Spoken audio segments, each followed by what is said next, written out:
chapter 8ရဲ့ chapter review မှာသူကဘာပြောထားလဲဆိုလို့ရှိရင်ဒီတစ်ခါလုံးမှာဘာတွေသင်ခဲ့တယ်ဆိုတော့ဘာတွေသင်ခဲ့တယ်ဆိုတဲ့အကြောင်းကို chapter review ပြန်ပေးထားတာပေါ့deflection of the member or structure can always be established member တခုရဲ့ deflection member လို့ပြောရင် structure ပေါ့နော် structure လို့ပြောရင် being လည်းဖြစ်နိုင်တယ်လို့ trust တွေ frame တွေအကုန်ပါတာပေါ့နော်အဲ့တော့ဒီ member အဓိကတော့ဒီမှာသူက chapter မှာသူက being နဲ့ frame ကိုလေ့လာမှာပေါ့နော်အဓိကတော့ being ကို very basic အနေနဲ့လေ့လာခဲ့ကြတာပေါ့ member တခုရဲ့ deflection ကိုငါတို့ကmoment diagram သိတယ်ဆိုလို့ရှိရင် member တခုရဲ့ deflection ကို establish လုပ်လို့ရတယ်ဆိုတော့ elastic curve ကိုဆွဲကြည့်ခြင်းအပြင် member တခုရဲ့ deflection ကိုသိနိုင်တာပေါ့နော် elastic curve ဆိုတာတနည်းအားဖြင့်ပြောရင် member ရဲ့ deflection ကိုရှာတာပဲအဲ့တော့ moment diagram တွေသိတယ်ဆိုလို့ရှိရင်အဲ့ moment diagram တစ်စင် member ရဲ့ deflection တွေကိုသိတယ်ပေါ့နော်အဲ့တော့အဲ့မှာ positive moment ဆိုရင်ဒါ chapter review ပြန်လုပ်ပေးရနော် positive moment ဆိုလို့ရှိရင်သူရသည်bend up ပေါ့နော်အပေါ်ဘက်ကိုဘာသာပုံလေးတိုင်းကွေးမယ်နောက်တစ်ခုက negative moment ဆိုလို့ရှိရင် bend downward direction အတိုင်း negative moment ရှိရဆိုရင်သူကကားငယ်ပုံလေးကွေးမယ်နော် negative moment ဆိုရင်သူ့ရဲ့မြားကလေးက counter clockwise နော်ဒီလိုပုံစံလေးပေါ့ခုဆက်ချက်ဆွဲပြသလိုပုံစံလေးရှိမယ်နော်အဲ့ဒါဆိုရင်ဒါ negative moment ဆိုလို့ရှိရင်သူကကွေးမယ် beam ကိုခုံးစေတယ်ပေါ့အဲ့တော့ positive moment နော် positive moment ဆိုလို့ရှိရင်ဥဆွဲတဲ့ပုံလေးပေါ့အဲ့တော့ positive moment ဆိုရင်ဒါ deflected shape ဒီခွန် KF ပါစာပုံလေးဖြစ်မယ်ပေါ့နော်ဒါဒီတစ်ပိုက်ကဒါလေးကိုရှင်းပြတာအဲ့တော့ကကြတော့ငါတို့ကဒီ moment diagram ကိုကြည့်ခြင်းအပြင် deflection curve ကိုသိနိုင်တယ်ဆိုတဲ့ဟာလေးเนาะအဲ့တော့အဲ့ကြောင့်မို့တော့ဘင်းတစ်ခုပေါ်မှာလုပ်တွေတက်ရောက်တဲ့အခါမှာ point လုပ်เนาะ point လုပ်တွေ uniformly distributed လုပ်တွေ vary လုပ်တွေဘယ်လုံးမဆိုပေါ့เนาะလုပ်တစ်ခုဒါမှမဟုတ်တစ်ခုတည်းပို့တော့လုပ်တွေတက်ရောက်လဲအဲ့ဒီပုံမှာမူတည်ပြီးတော့မှ share code diagram တွေဆွဲမယ် bending moment diagram တွေဆွဲတယ်အဲ့တော့ bending moment diagram ရလာပြီဆိုလို့ရှိရင် deflected curve ကအလွယ်တကူဆွဲလို့ရတယ်အဲ့တော့ deflected curve deflection curve တနည်းအားဖြင့် elastic curve တွေဒီ bending moment diagram တွေเนาะအလွယ်တကူဆွဲလို့ရတယ်ပေါ့နော် bending moment diagram တွေကြည့်ပြီးတော့မှအလွယ်တကူသိနိုင်တယ်အလွယ်တကူဆွဲလို့ရတယ်အဲ့တော့ပထမတစ်ခုကဒီအကြောင်းလေးပြောတယ်ပေါ့နော်နောက်ထပ်ဘာတွေလေ့လာခဲ့လဲဆိုရင်တို့ကဒီမှာ beam တစ်ခုရဲ့ deflection ပေါ့နော် beam ဒီအဓိကအဖြစ်ဘယ်သူကြောင့် deflection ဖြစ်တာလဲဆိုရင် bending ကြောင့် deflection ဖြစ်တာအဲ့တော့ beam မှာရှိနေတဲ့เนาะ beam တစ်ခုမှာရှိနေတဲ့ deflection ကိုဘယ် method တွေသုံးပြီးတော့ရှာခဲ့တယ်လဲဆိုရင် beam ရဲ့ deflection ကို double integration method သုံးပြီးတော့ရှာတယ်အဲ့တော့ double integration မှာအဓိကသုံးတာဒီ second order differential equation ပေါ့နော် d2 by d square is equal to MIEI ဆိုတဲ့เนาะဒီ equation ကနေပြီးတော့မှdeflection curve တွေကိုရှာခဲ့တယ်ပေါ့အဲ့တော့ double integration လို့ပြောကြတာမို့ integrate နှစ်ခါလုပ်လိုက်တယ်အဲ့တော့ d2 by d square ဆိုတဲ့အဲ့ဒီ equation ပေါ့နော်အဲ့ဒီ equation ကိုတစ်ခါရှိတ်မယ် slope ရမယ်နောက်တစ်ခါထပ်ရှိတ်မယ် deflection ရမယ်အဲ့တော့အဲ့မှာတွက်မဲ့เนาะတွက်တဲ့ခါကျလို့ရှင်တို့က internal moment ကိုရှာမှာ moment integration method မှာ sorry double integration method မှာ internal moment ကိုရှာမှာအဲ့တော့ internal moment ကိုဘာအနေနဲ့တွက်မှာလဲဆိုလို့ရှိရင် moment function of x အဲ့တော့ moment function of x ဆိုရင်တည်ပြီးသား x distance กว่าမှာ section ဖြတ်လိုက်မယ် section ဖြတ်ပြီးတော့အဲ့ဒီမှာရှိနေတဲ့ internal moment function ကိုရှာမယ်ရလာတဲ့ function ကိုမှเนาะရလာတဲ့ function ကိုမှ double integration လုပ်ပြီးတော့မှbeam ရဲ့ deflection ကိုဆက်တွက်မယ်ပေါ့နော်အဲ့တော့အဲ့မှာတစ်ခါရှိတ်လိုက်မယ် constant integration တွေထွက်လာမယ်အဲ့ဒီ constant integration တွေ C1 တို့ C2 တို့เนาะအဲ့ဒါတွေကိုရဖို့အတွက် boundary condition တွေသုံးမယ်အဲ့တော့ boundary condition သုံးတယ်ဆိုတာကဘာကိုကြည့်မှလဲဆိုလို့ရှိရင်ငါတို့ရဲ့ support တွေဒီ roller support လားဒါမှမဟုတ်ဘူးဆိုလို့ရှိရင် pin support လားပေါ့အဲ့တော့ roller support ဖြစ်တယ်ဆိုရင်သူ့မှာ vertical reaction ရှိတယ် vertical reaction ရှိတယ်ဆိုတာက vertical အတိုင်း deflection မဖြစ်အောင်သူကပြန်ပြီးတော့ထိမ့်ပေးတာပေါ့နော်အဲ့တော့ vertical reaction ရှိတယ် vertical reaction ရှိတဲ့အတွက်ကြောင့်မို့သူ့မှာ deflection မရှိဘူးဒါပေမဲ့ဘာလို့ရှိလဲ slope တော့ရှိတယ်ဒါတွေဒီသူ့ရဲ့ boundary condition ပဲ hint ဆိုလို့ရှိရင်လည်းเนาะခဏကြိမ်မှများစွာပြောဖို့ပါတယ် hint ဆိုလို့ရှိရင်သူက translation နှစ်ခု x တိုင်းလည်းမရွေးအောင်ချုပ်တယ် y တိုင်းလည်းမရွေးအောင်ဒါကြောင့်မို့ hint မှာဆိုရင်လုံးဝသူကအရွေးမရှိဘူး d equal to 0ဒါပေမဲ့ဘာလို့ရှိလဲဆိုရင်ဒီမှာ rotation တွေရှိရတွေ့လားလဲတာကိုတော့သူကခွင့်ပြုတယ်အဲ့ဒီမှာတီတာတွေရှိမယ်ဒီမှာတီတာတွေရှိမယ်အဲ့ဒါတွေကိုဘာလို့ခေါ်လဲဆိုရင် boundary condition လို့ခေါ်တယ်အဲ့ boundary condition ကိုသုံးပြီးတော့မှ double integration method မှာ integration constant ကို C1 C2 ပေါ့နော်စသဖြင့်ဒါတွေကိုရှာလိုက်မယ်အဲ့တော့ beam တွေကိုဒီ moment function တွေကိုရှာတဲ့အခါမှာ beam segment တွေပေါ်မှာမူတည်ပြီးတော့ moment function တွေရှားတာနဲတာရှိမယ်များတာရှိမယ်ဆိုကြပါစို့ဒီမှာ ABC ပေါ့နော် B မှာဒီလိုအပိုင်းလေးတွေရှိရဆိုလို့ရှိရင်အဲ့တော့ B segment A နဲ့ B ကြားမှာ section တစ်ခါဖြတ်မယ်သူက H1 လို့သတ်မှတ်မယ်နော် B နဲ့ C နဲ့ကြားမှာ section ဖြတ်မယ်အဲ့ဒီ H ဒီ left support ကနေစပြီးတော့ origin 0ပေါ့နော်ဒီဘယ်ဘက် support origin 0လို့သတ်မှတ်ပြီးတော့အဲ့ဒီ origin 0ကနေပြီးတော့မှအမြဲတမ်းတိုင်းမှာပေါ့နော်အဲ့တော့ H1 မှာ section တစ်ခါဖြတ် B နဲ့ C နဲ့ကြားမှာ section တစ်ခါဖြတ်မယ်အဲ့ဒီကနေပြီးတော့မှနော် equation တွေရလာပြီတဲ့ equation တွေကနေပြီးတော့ constant integration constant ဟုတ်တယ်နော် constant equation C1 C2 C3 C4 နှစ်ခါဖြတ်ရင် C4 ကရမှာပေါ့အဲ့ဒီ C ကိုရှာပြီးတော့ boundary condition တွေတုံးပြီးတော့မှလောက C1 C2 တွေရှာပြီးတော့ equation ထဲမှာပြန်ထည့်ရင်နောက်ဆုံးမှာတို့လိုချင်တဲ့ slope သို့မဟုတ် deflection ရမယ်ပေါ့အဲ့တော့ခါကြတော့ဒီ C1 C2 တွေရှာတဲ့အခါမှာတစ်ခါတလေ boundary condition တွေနဲ့ပဲပြေလည်သွားတာရှိတယ် boundary condition တွေနဲ့မပြေလည်ဘူးဆိုလို့ရှိရင်နောက်ထပ်continuity ပေါ့နော် continuity condition တွေထပ်ရှာပြီးအမှ continuity condition တွေဆိုတာကเนาะဘယ်နေရာမှာ similarity เนาะ similarity ကိုသုံးတာပေါ့slope ဒီဘယ်နေရာမှာ0ဖြစ်လဲအခုဆိုရင်ဒါပုံစံတွေတွက်လိုက်ရင်များသွားပြင်သိသွားပြီ maximum deflection ရှိတဲ့နေရာမှာသူရဲ့ slope တန်ဖိုးက0ဘာဖြစ်လို့လဲအဲ့နေရာမှာเนาะ slope မရှိဘူး flat ပဲရှိတာเนาะဒီမြင်းချောင်းလေးဆွဲလိုက်မယ်ဆိုလို့ရှိရင်မြင်းချောင်းလေးဒီ constant တိုင်းလေးပဲရှိနေတာအဲ့တော့ maximum deflection ရှိတဲ့နေရာမှာဆိုလို့ရှိရင်ဒီမှာ slope တွေကနော် slope မရှိဘူးပေါ့နော်တီတာ0ဖြစ်နေဆိုစသဖြင့်အဲ့ဒါကိုကြတော့ဘာလို့ခေါ်လဲဆိုရင် continuity condition လို့ခေါ်တယ်အဲ့လိုမျိုး continuity condition တွေထပ်ခေါ်ရမယ့်အခြေအနေတွေရှိလာနိုင်တာတွေရှိတယ်အဲ့ခါကျလို့ရှိရင်လည်းတို့ကနော်လိုအပ်တယ်ဆိုရင် continuity condition တွေလိုက်ရှာပြီးတော့မှလိုက်ဖြည့်ပြီးတော့မှ constant တွေရှာပြီး movement function တွေကိုအစားသွင်းလိုက်တဲ့ခါကျမှနောက်ဆုံးမှာကိုလိုချင်တဲ့ slope နဲ့ deflection ကိုရသွားမယ်ပေါ့အဲ့တော့ဒီခန်းမှာဒါ Devel integration method တွေအကြောင်းကိုလေ့လာခဲ့တယ်နော်နောက်ထပ်တစ်ခါဘာကိုလေ့လာခဲ့လဲဆို moment area theorem ပေါ့နော် moment area theorem နောက်တစ်ခုကတကယ်လို့ဒီမှာ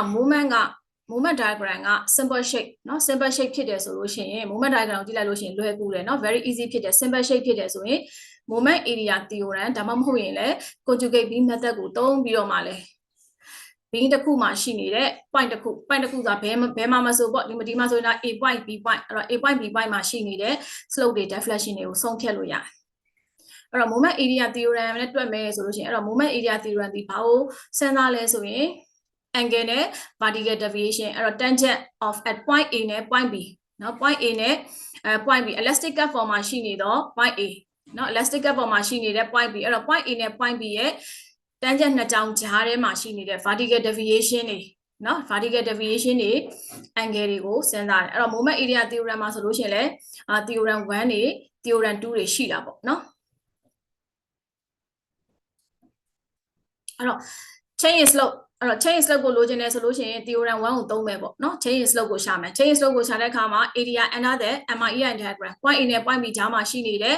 MREI diagram ကို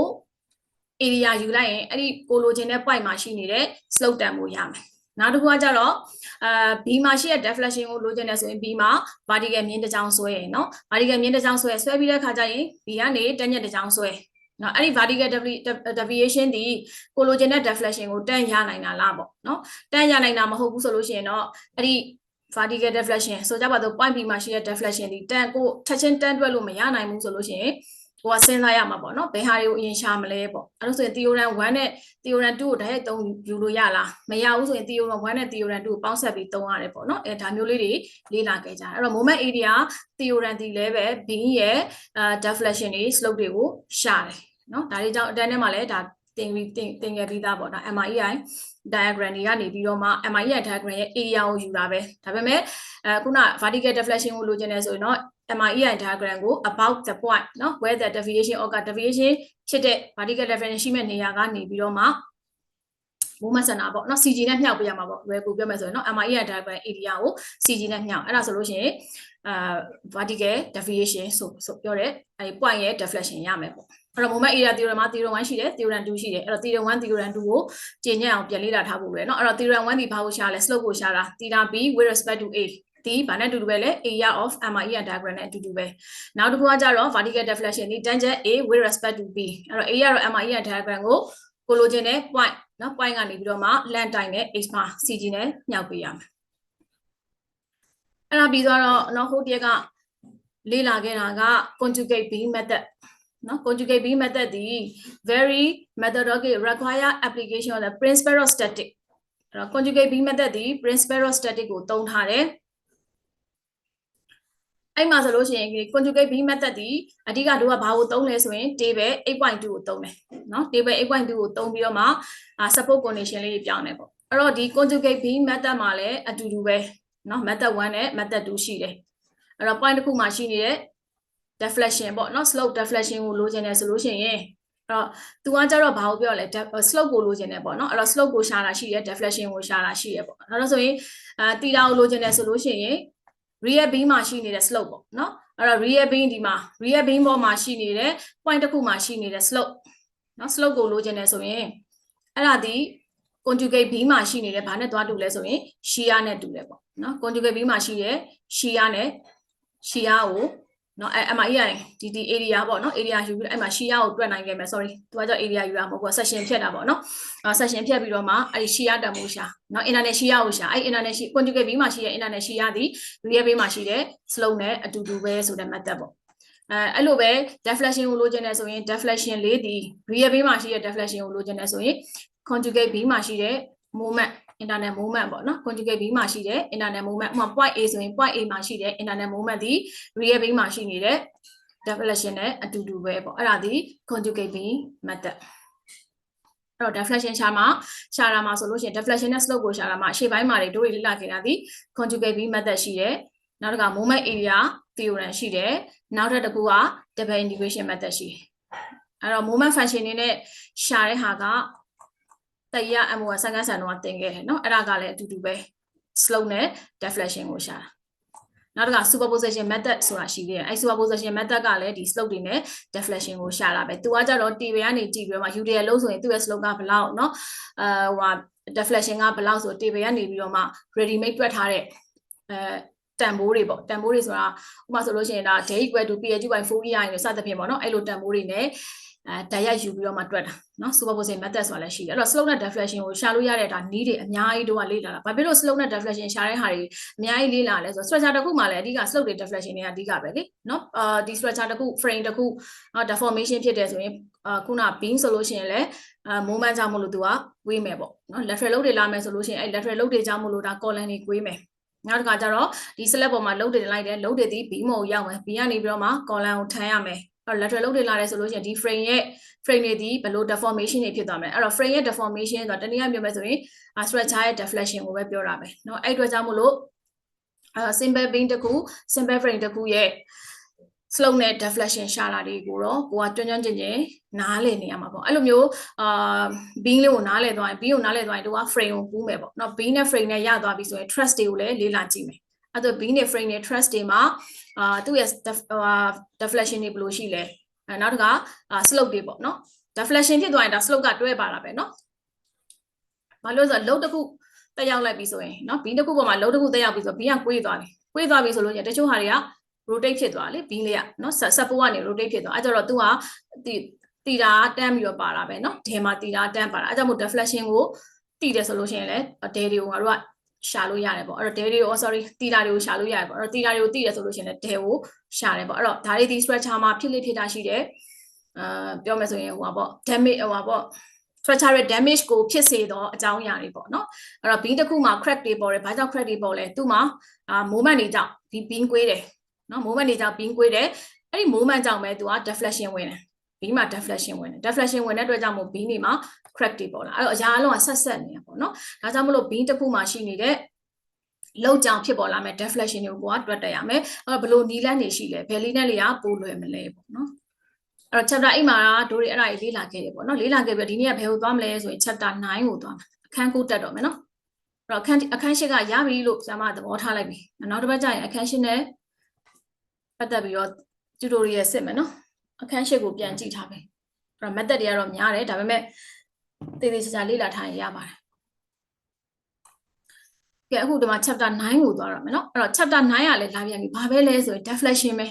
เนาะအဲ့တော့ deflection ပဲအဲ့တော့တရား factor ကတော့ deflection လေးပဲမုန်းနေအောင်တွေ့လာပြန်ပြီ deflection အဲ့ deflection ကဘယ် method ကိုနဲ့ဘယ် method နဲ့သုံးတွေ့မှာလဲဆိုနောက်ထပ် method တစ်ခု energy method တွေပေါ့เนาะ energy method တွေနဲ့သုံးပြီးတော့တွေ့အဲ့တော့ beam deflection ရှာတဲ့နေရာမှာเนาะ energy method တွေဒီလည်းဒါအရေးပါတယ်ပေါ့ဒီ chapter မှာနည်းနည်းပို့သွားတာဘာတွေကို တွက်မှာလဲဆိုတော့ bean လေးတွေမဟုတ်ဘူးပေါ့နော် trust တစ်ခုပေါ်မှာဖြစ်လာမဲ့เนาะpoint တွေမှာရှိနေမဲ့ displacement တွေကိုလည်းတွက်မယ်เนาะ trust ရယ် bean ရယ် frame ရယ်ပေါ့เนาะအရင်တော့က bean တွေမှာလေ့လာကြည့်မယ် bean တွေပြီးသွားရင်တော့ frame တွေပေါ့ frame တွေပြီးရင်တော့ trust တွေပေါ့เนาะဒီသုံးကကိုနားလည်ရင်ဘယ်ဟာမဆိုရင်စပြီးလေ့လာလို့ရပါတယ်ကဲဖတ်ကြည့်ပါဦးအဲ့မှာဒီစာပိုက်လေး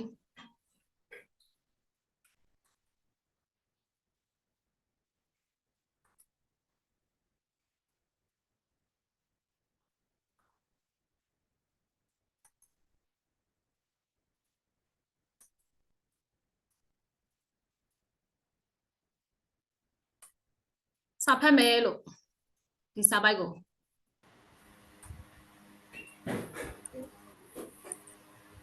လေးဖတ်ကြည့်အောင်နော်စောင်းရှိလားစောင်းရှိလို့အဆင်ပြေစောင်းမရှိတဲ့လူကတော့ဒီပေါ်နေလိုက်ကြည့်ရတာတိတိလေးဖြစ်နေမှာမသိ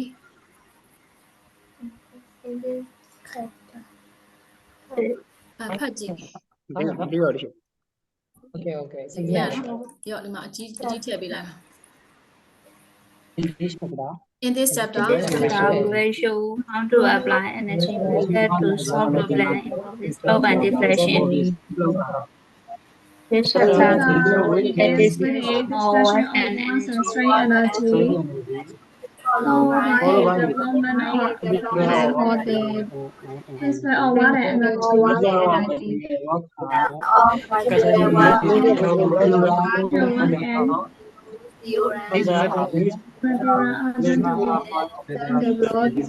Method are used to determine the displacement force or thrust.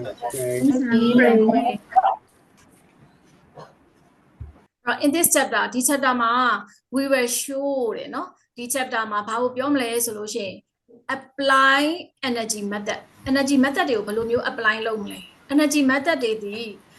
chapter 3ရလေတရား M1 တော့ဒီ energy method တွေအများကြီးတော့မဟုတ်ဘူး material property ဆိုတဲ့အခန်း3မှာเนาะအခန်း3ဆိုတော့မင်းတို့ပို့ဝေးသွားပြီတင်တယ်ဒါဆိုတော့တရား first နဲ့ရောက်သွားတယ်တရား first အဲ့ chapter 3ရဲ့ material properties မှာလေ modulus of toughness တို့ modulus of resilience တို့เนาะအဲ့တုန်းကmaterial တစ်ခု member တစ်ခုပေါ့เนาะ member တစ်ခုမှာ internal energy ရှိတယ်ဆိုတဲ့အကြောင်းအဲ့မှာလေ့လာခဲ့တယ်ဆိုတော့အဲ့ဒီဟာနဲ့ဆက်တာပေါ့เนาะအဲ့တော့ဒီမှာဒီ internal strain energy ကိုတို့ကဖော်ထုတ်မယ်ပေါ့เนาะဖော်ထုတ်ပြီးတဲ့အခါကျတော့အဲ့ဒီ energy method တွေကိုslope နဲ့ deflection ရှာတဲ့เนาะ slope နဲ့ deflection ရှာဖို့လိုအပ်တဲ့ programs တွေပေါ့เนาะ program ဆိုတာဒီမှာဆိုရင်တော့ပုတ်စာတွေပေါ့အပြင်လောကမှာဆိုတော့ programs ကပြဿနာတွေပေါ့အဲ့တော့ slope deflection ရှာဖို့လိုအပ်တဲ့နေရာတွေမှာ energy method တွေကိုသုံးပြီးတော့မှ slope deflection ကိုရှာမယ်အဲ့တော့ဒီ energy methods တွေကိုဘယ်လို apply လုပ်မယ်ဆိုတာကိုဒီ chapter 9မှာပြောသွားမှာဒါကြောင့် chapter 9ရဲ့ခေါင်းစဉ်က deflections using energy method လို့သူတက်ထားတာเนาะအဲ့တော့ energy method တွေသုံးမယ်နော်အဲ့ဆိုရင်အရှိရဟာတွေကကြတော့အရှိရဟာတွေ energy method တွေမဟုတ်ဘူးပေါ့နော်သူတို့လည်းဒါ slope deflection တွေကိုရှားတယ်နီလန်းတွေပေါ့နော် double integration method moment area theorem method နော်စသဖြင့်အဲ့ဒီ method တွေဒီလဲ slope deflection ကိုရှာဒီအခန်းကတော့လုံးဝဒီ energy method ကို specialization သွားမှာပေါ့နော် specialization သွားမှာအဲ့တော့ဒီ chapter မှာစသဖြင့်ဘာပြောဖို့လိုလဲဆိုလို့ရှိရင်တဲ့နော်သူကကလေးတွေကိုနားမလည်မှာဆိုလို့ work and strain energy work and strain energy နဲ့ပတ်သက်ပြီးတော့မှ discussion လုပ်ပြီးမယ်။သာချင်းဒီ energy methods တွေအကြောင်းမသွားခင်အဲ့တော့ apply တစ်ခုလုပ်တော့မယ် method တွေကိုသုံးပြီး apply တစ်ခုလုပ်တော့မယ်ဆိုအဲ့ဒီ method တွေဒီဘယ်အခြေအနေကနေဖြစ်ပေါ်လာတာလဲဆိုတာသိဖို့လိုတာပေါ့နော်။အဲ့ဒီတော့ကြောင့်မို့ဒီ energy method တွေဒီဘယ်ကနေဖြစ်လာ work and strain energy ကနေတို့ကကူးထားတာပေါ့နော် work and strain energy method ကနေ develop လုပ်ထားတာဒါကြောင့်မို့အရင်ဆုံး very basic အနေနဲ့ work and strain energy ကိုသိရမယ်နော် elastic beam theory လို့ပေါ့ elastic beam theory slope နဲ့ deflection ကိုရှာတဲ့နေရာမှာ very basic theory ပဲနော်အဲ့တော့အဲ့ဒီ elastic beam theory ဆိုလဲ elastic beam theory မှာဆိုကြပါစို့နော်ဒီ theta by dx is equal to MIEI ဘယ်လိုဖြစ်ပေါ်လာလဲလို့မေးတယ်ဆိုလို့ရှိရင်အဲ့ဒီ theta by dx ကို MIEI ကနေဘယ်လို drive လုပ်ရမလဲဆိုတာကိုနားလည်နေရမှာနော်ဒါတွေကိုဆရာမအလကားနေအပြင်မခံပြီးရှင်းပြနေဆိုအကြောင်းရှိလို့နော်ပြီးတဲ့ခါကျမှဆရာမဘာတွေမေးမှမသိဘူးတွေပိုင်းနော်ဖြစ်မယ်နော်အဲ့ဒီဟာ elastic beam theory အတန်းထဲမှာလည်းပြောဒါဒီ very basic theory ဖြစ်တယ်အဲ့ဒါဒီလုံးဝကိုနားလည်နေရမယ်နော်အဲ့တော့ခါကျ elastic beam theory ကဘယ်လိုဖော်ထုတ်ထားတာလဲဆိုတဲ့ဟာလေး 1 my rho equal to MIE ကဘယ်လိုဖြစ်တာလဲ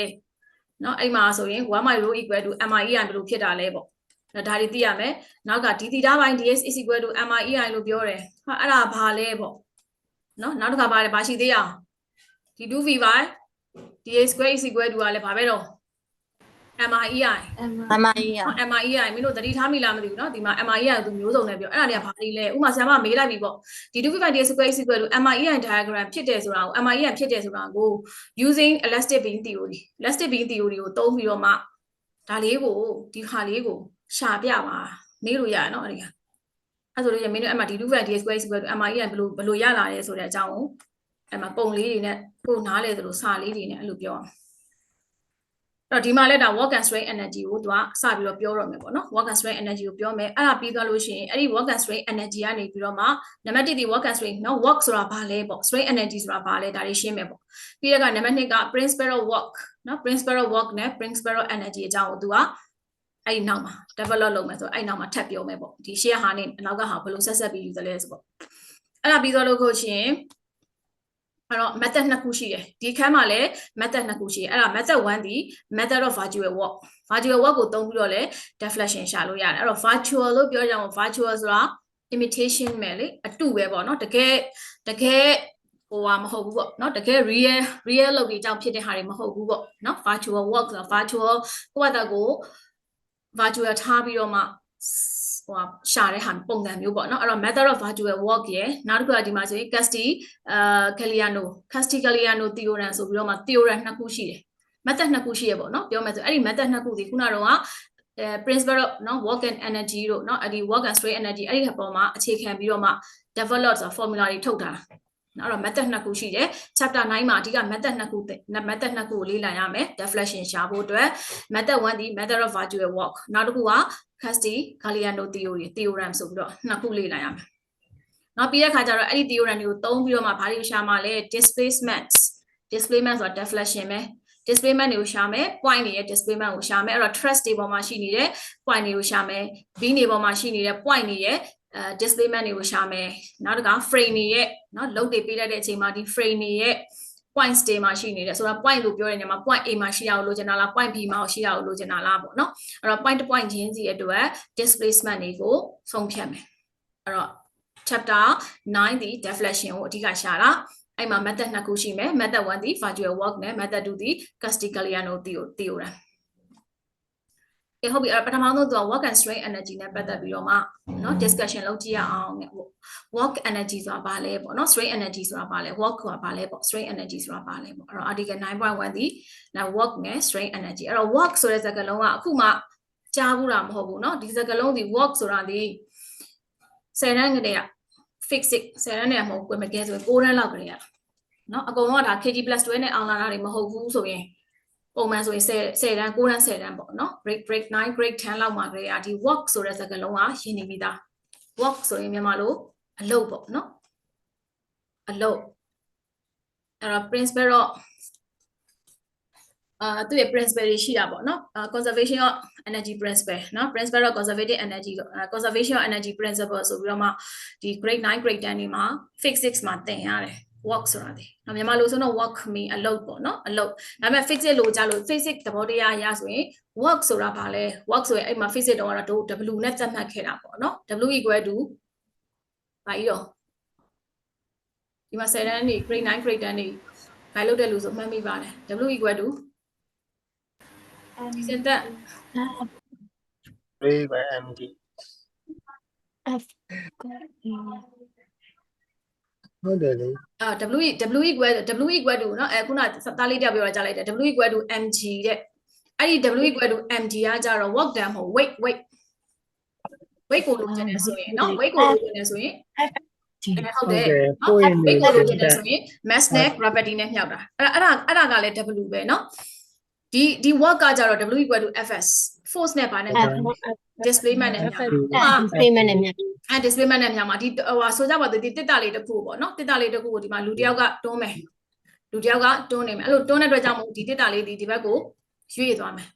ရွေ့သွားမယ်အဲ့တော့သူတွန်းလိုက်တဲ့အတွက်ကြောင့်မို့တွန်းလိုက်တဲ့သူမှာတွန်းအားရှိမယ်နော်ဒီဘက်ကိုရွေ့သွားတဲ့အရွေ့လေးဆိုကြပါစို့ဒါတဲတာနော်တဲလို့လည်းသတ်မှတ်မယ်ငယ်ငယ်တော့ဒါ S လို့သတ်မှတ်ခဲ့တာပေါ့အရွေ့လေးရှိသွားတယ်ဒါဆိုလို့ရှိရင်ဒါကိုဘာလို့ခေါ်လဲဆိုရင် walk done လို့ခေါ်တယ်နော် walk done ဆိုတာက အလုပ်တစ်ခုပြီးမြောက်ဖို့အဲ့အတွက်เนาะအဲ့မှာစကားလုံးမှာတဲ့ဟို walk done လို့ပြောရယ်เนาะ W equal to walk done ဆိုအလုပ်ပြီးမြောက်မှုအလုပ်တစ်ခုပြီးမြောက်ဖို့ဆိုလို့ရှိရင်အားစိုက်ထုတ်မှုရှိရမယ် fork ဆိုတဲ့အားစိုက်ထုတ်မှုရှိရမယ်နဲဟုတ်တယ်เนาะအဲ့တော့ fork ဆိုတဲ့အားစိုက်ထုတ်မှုရှိရမယ်အားစိုက်ထုတ်တဲ့လောက်ဘာလဲရှိရမလဲအရွေ့လည်းရှိရမယ်เนาะ displacement လည်းရှိရမယ်အားစိုက်ထုတ်မှုရှိရမယ်ပြီးလို့ရှိရင်အရွေ့လည်းရှိရမယ်အဲ့လိုမျိုးအားစိုက်ထုတ်မှုလည်းရှိတယ်အရွေ့လည်းရှိမှာအဲ့ဒီအလုပ်တစ်ခုက walk done ဖြစ်เนาะ walk done ပြီးမြောက်တာအဲ့တော့မင်းတို့အခုစာလေးလာနေတဲ့ဟာတွေပေါ့เนาะစာလေးလာတယ်အဲ့တော့အားစိုက်ထုတ်တယ်စာကြက်တယ်เนาะစာကြက်လို့ရှိရင်အဲ့ကြက်တဲ့စာပြီးရသွားရမယ်ကြက်တဲ့စာပြီးရသွားရမယ်ရသွားပြီးပြန်ချရေးနိုင်တာတော့ဘာလို့ပေါ့เนาะအဲ့တော့ကြက်တဲ့စာရသွားမယ်စာကြက်တယ်ဆိုတာကဒါလုံးလာတစ်ခုပြောရတယ်အားစိုက်ထုတ်မှုတစ်ခုပြောရတယ်အဲ့တော့အားစိုက်ထုတ်မှုပြုတိုင်းမှာ displacement အရွေ့ရှိရတယ်အဲ့တော့စာတော့လုံနေတယ်အရွေ့မရှိနေဘူးဆိုလို့ရှိရင်အဲ့ဒါဒီ walk done မဖြစ်ဘူးเนาะ walk done မဖြစ်ဘူးအဲ့တော့ဒီ physics သဘောတရားမှာရောဒါဒီလောကနေရမှာရောမှန်တယ်လို့ပြောလို့ရတယ်เนาะအဲ့တော့ဘလောက်ပဲအားစိုက်ထုတ်เนาะဘာဘလောက်ပဲအားစိုက်ထုတ်အရွေ့မရှိဘူးဆိုရင်အဲ့ဒီအလုပ်ဒီမပြီးမြောက်ဘူးဥပမာလမ်းလက်ကောင်ကြီးမှာကြောက်တုံးတုံးရှိမှာကွာသိလားအဲ့ကြောက်တုံးယူမှာကိုကတွန်းနေတယ်တေးလောက်တွန်းကိုမတွန်းနိုင်ဘူးဆိုလို့ရှိရင်ဥပမာတနေကုန်တွန်းနေတယ်အဲ့ကြောက်တုံးကြီးကိုတနေကုန်တွန်းနေတယ်ဒါပေမဲ့အဲ့ကြောက်တုံးကြီးနည်းနည်းမှမရွေ့နေဘူးအရွေ့ပါဖြစ်နေလေ0ဖြစ်နေအဲ့ဆိုရင်သူ့ရဲ့เนาะသူ့ရဲ့ work done ဒီwork done မဖြစ်ဘူးဘာဖြစ်လို့လဲရွေ့မှမရွေ့တာအားတော့အသက်အားစိုက်ထုတ်တယ်เนาะတနေကုန်တွန်းတယ်ရှိသမျှအင်အားကုန်နဲ့တွန်းတယ်ဒါပေမဲ့အရွေ့မရှိရင်အလကားပဲ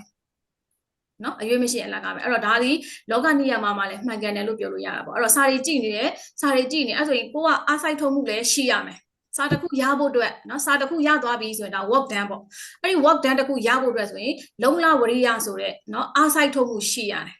ပြီးလို့ရှိရင်အားစိုက်ထုတ်တဲ့လောက်လည်းသူကအရွေ့ရှိရတယ်မလောက်ပဲစာလုံးလိုက်အဲ့စာကြီးကမရနိုင်ဘူးဆိုရင်ကိုတစ်ခုခုလိုနေပြီပေါ့နော်ကိုတခုလိုနေကိုယ့်ကိုပြန်ပြီးတော့ပြန်လဲတုံးသက်ပြီး work done ဖြစ်အောင်လုပ်ရအောင်အဲ့တော့ဒါ physics သဘောတရားလောကနေရမှာသဘောတရားရောအတူတူပဲပေါ့နော်အဲ့တော့ W is equal to fs ပေါ့နော်ဒီမှာပြောရတဲ့ work done နော် work done ဆိုတာဒီ W is equal to fs အားကြောင့်မို့လေဆရာမတွေအတန်းထဲမှာဆိုရင်ပါပြစာလုပ်ဖြစ်အောင်လုပ်ပါပြစာလုပ်ဘာဖြစ်တယ်ညာဖြစ်တယ်ဆိုပြီးတော့မှဘာတွေပေးနေရတာ external force တွေလေနော်တွန်းအားတွေပေးရတာဘာလို့မှညာလို့မှဆိုပြီးနော်external force တွေပေးရအဲ့တော့ဘလောက်ပဲ force ပေးမင်းတို့ကမရွေ့နေဘူးဆိုလို့ရှိရင်နော်မရွေ့နေဘူးဆိုရင်အလကားပဲဘာမှ work done မဖြစ်ဘူးမနေ့ကတော့ကညနေပိုင်းအတန်းချိန်ဟိုကခေါ်တာဆရာမကြီးခေါ်တဲ့ရောချာကြီးဘယ်နှယောက်မှရောက်မလားဆရာမဘလောက်ပဲဖြစ်စေခြင်းဘလောက်ပဲလုပ်ပေးမင်းတို့ကိုယ်တိုင်ကလေရွေ့မလာဘူးဆိုရင်ရွေ့မလာဘူးဆိုတာအလကားပဲ work done မဖြစ်ဘူးပေါ့နော်ဟုတ်ကဲအဲ့တော့ဒီမှာ W 2မျိုးရှိရယ်เนาะ W 2မျိုးရှိတယ်ကောင်းပါတယ်เนาะဖြေပေးလိုက်တာ W equal to mg ဆိုတာက material တစ်ခု body တစ်ခုရဲ့ weight ကိုပြောတာဖြစ်တယ် weight ကိုတွက်တာနောက်တစ်ခုကဆရာမတို့ခုပြောနေတဲ့ W ဆိုတာကကျတော့ W equal to fs เนาะ force net displacement နဲ့မြှောက်တာဒီမှာတော့ဒီချေတို့ကဒီမှာအဲ့ W တွေမှားနိုင်တာဖြစ်တဲ့အတွက်ကြောင့်မို့ဒီမှာတော့เนาะငငယ်တော့ကတော့ W နဲ့သူတို့က work done ဆိုတော့လောလောကူ W နဲ့သတ်မှတ်ပေးမယ်အခုဒီမှာကျတော့ဆရာတို့ဒီ structure analysis မှာကျတော့ W နဲ့မသတ်မှတ်ဘူးသူ့ကို U နဲ့သတ်မှတ်တယ်နော် U နဲ့သတ်မှတ်တယ် WS က U ဖြစ်သွားတယ်ပေါ့အဲ့တော့ဒီ F တွေကတော့နောက်တစ်ခါကျမှ F လို့သုံးရင်သုံးမယ်တစ်ခါကျရင် P လို့သုံးရင်သုံးမယ်တစ်ခါကျရင် N လို့သုံးရင်သုံးမယ်အတူတူပဲလေ member တစ်ခုကိုတက်ရောက်တဲ့ compression force ပဲဖြစ် tension force ပဲဖြစ်အဲ့တော့ F လို့သတ်မှတ်တာရှိတယ် F လို့ပြောလိုက်ရတယ် P လို့ပြောလိုက်ရတယ် N လို့ပြော normal force N လို့ပြောလိုက်ရတယ်နော်ကဲဟုတ်ပြီအဲ့တော့ external work နဲ့ strain energy လေးကိုကြည့်အောင်နော်အဲ့တော့ဒီ device လေးဖတ်ကြည့်ပါဦးဒီ device ဆိုတော့ဘယ်နာထိဖတ်မလဲဆိုတော့ဒီဖတ်လိုက်ပေါ့နော်ဖတ်ကြည့်ပါအောင်နော် reading တစ်ခေါက်ဖတ်လိုက်တဲ့အခါကျတော့ခဏလေးဆရာမပြောတဲ့အခါဘယ်နာစာကြောင်းကိုပြောနေရလဲဘယ်စာကြောင်းကိုရှင်းနေရလဲဆိုတော့ကိုသိနိုင်တာပေါ့အဲ့စာပိုက် The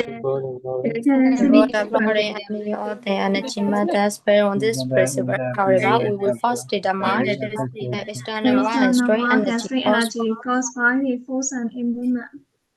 The formulation will be presented with provided definition of for understanding the work and energy method that follow. The energy method most energy methods are based on the conservation of energy principle. Will state that the work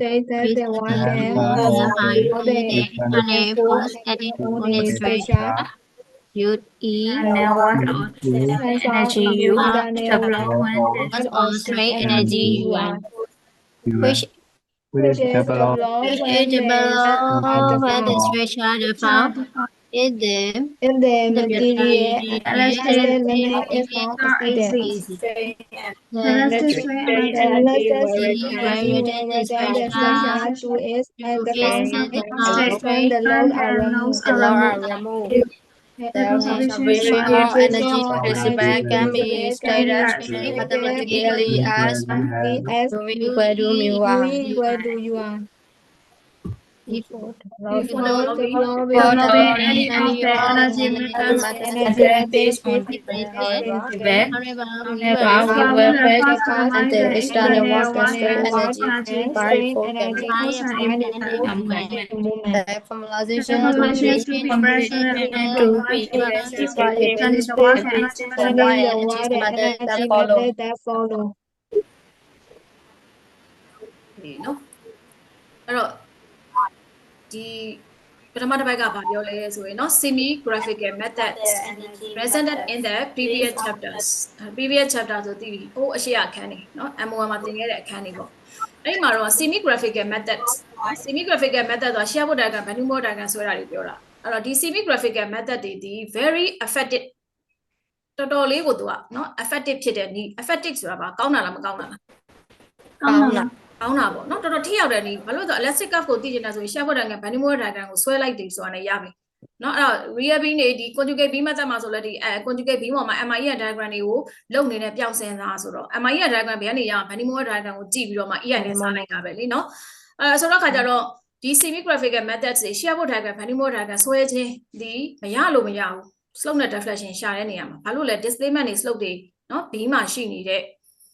displacement တွေ slope တွေရှာတဲ့နေရာမှာဒီနီးလက်နေတာတော်တော်ကိုထိရောက်တယ်အကျိုးရှိတဲ့နီးလက်နေဖြစ်တယ်အဲ့တော့အဲ့ဒီအရှေ့ပိုင်းမှာပေါ့နော် beam လေးပေါ်မှာလုတ်တွေတင်ခဲ့တယ်အဲ့ဒီလုတ်တွေတင်ပြီးတော့မှအဲ့ဒီ beam ပေါ်မှာရှိတဲ့ point လေးဆိုတော့ point A point B point C စသဖြင့်သူ့ရဲ့ slope တွေ displacement တွေကိုတို့တွေရှာတဲ့အခါမှာ semi graphical method တွေကိုရသွားပြီပေါ့နော်အခုရသွားပြီဆိုကြပါတော့ဒါပေမဲ့အဲ့ဒီတော့ပုံစံတွေမှာကြည့်လိုက်လုတ်တွေနေအကုန်လုံးဒီ simple လုတ်တွေနေပဲလုတ်တွေက UDL လာမယ် point လုတ်လာမယ်တအားကြီးcomplicated လုပ်ဒီနေမပါနေသေးဘူးเนาะ chapter 8မှာတွက်ခဲ့တဲ့ဟာတွေမှာအဲ့တော့အဲ့ဒီ simple လုပ်ဒီနေပေါ့เนาะ simple လုပ်ဒီနေတက်ရောက်တဲ့ B နေမှာရှိတဲ့ slope တွေ displacement တွေဆိုရင် semi เนาะဒီ graphical method တွေကိုသုံးပြီးတော့မှတို့တွေကရှာခဲ့ကြတာတွေပေါ့เนาะရှာခဲ့တယ်အဲ့တော့အဲ့ရှာခဲ့တဲ့ကမှာအဲ့နေကနေတော်တော် effective ဖြစ်တယ်ဆိုတာတွေ့ရတယ်ဒါပေမဲ့เนาะနောက်တစ်ဆင့်ပေါ့ငါတို့က trust တွေเนาะ B ကနေကြော်ပြီး trust တို့ frame တို့မှာရှိနေတဲ့ deflection တွေကိုတွက်ချင်တယ်ပေါ့နော်တွက်ချင်တဲ့အခါမှာသူ့ပေါ်မှာတက်ရောက်တဲ့လောက်ကလည်း simple loading တွေမဟုတ်ဘဲနဲ့ complicated loading ဖြစ်နေမယ်ဆိုရင်နော် complicated loading တွေဖြစ်နေမယ်ဆိုလို့ရှိရင်အဲ့တော့အဲ့ဒီရဲ့ deflection ကိုတွက်တဲ့အခါမှာနော် for the computation ဆိုတော့အဲ့ဒီ deflection တွေကိုတွက်တဲ့အခါမှာဘယ်လို suggestion ပေးထားလဲဆိုလို့ရှိရင် energy method တွေကိုသုံးလိုက်ပါတဲ့အဲ့တော့ energy method တွေကိုသုံးပြီးတွက်တာကပို့ပြီးတော့မှလွယ်ကူစေမယ်ပေါ့နော်ဘယ်အတွက်အဓိကဒီ energy method တွေဖြစ်ပေါ်လာလဲဆိုရင် complicated loading တွေနော် structure တစ်ခုမှာတက်ရတဲ့ loading တွေဒီ simple loading ဆိုရင်တော့ chapter 8မှာသုံးခဲ့တဲ့ method တွေအကုန်သုံးပြီးတွက်လို့ရတယ်အဲ့တော့ B နေမဟုတ်တော့ဘဲနဲ့ trust တွေ frame တွေလည်းဖြစ်လာပြီး loading တွေကလည်းကြည့်လိုက်တဲ့အခါမှာ complicated loading တွေလည်းဖြစ်နေပြီဆိုလို့ရှိရင်တော့ဒီ energy method တွေကိုသုံးပြီးတော့မှ computation လုပ်လို့ရပါတယ်တဲ့အဲ့တော့ဒီအခုပြောမဲ့ဒီ energy method တွေပေါ့နော်အရှိမသူလည်းဒီ set chapter မှာ method နှစ်ခုသင်မယ်လို့လည်းပြောထားတယ်လေးလာမယ်လို့ပြောထားတယ်ပေါ့နော် method of virtual work ရှိတယ်နောက်တစ်ခါ Castiglione neural theorem ရှိတယ်ဒါတွေအကုန်လုံးက energy ပေါ့ method တွေပေါ်မှာအခြေခံပြီးတော့မှ develop လုပ်ထားတဲ့ method အဲ့တော့ energy method တွေဒီအဓိကဘယ်ပေါ်မှာမူတည်ပြီးတော့မှ develop လုပ်ထားလဲဆိုရင် loss of conservation of energy ပဲနော် loss of conservation of energy loss of conservation of energy ဆိုငယ်ငယ်တုန်းကနော် loss of conservation of energy ဆိုဘယ်လိုပြောခဲ့တော့မှတ်မိလားloss of conservation of energy ဆိုတာနော် conservation of energy principle နဲ့အတူတူပဲ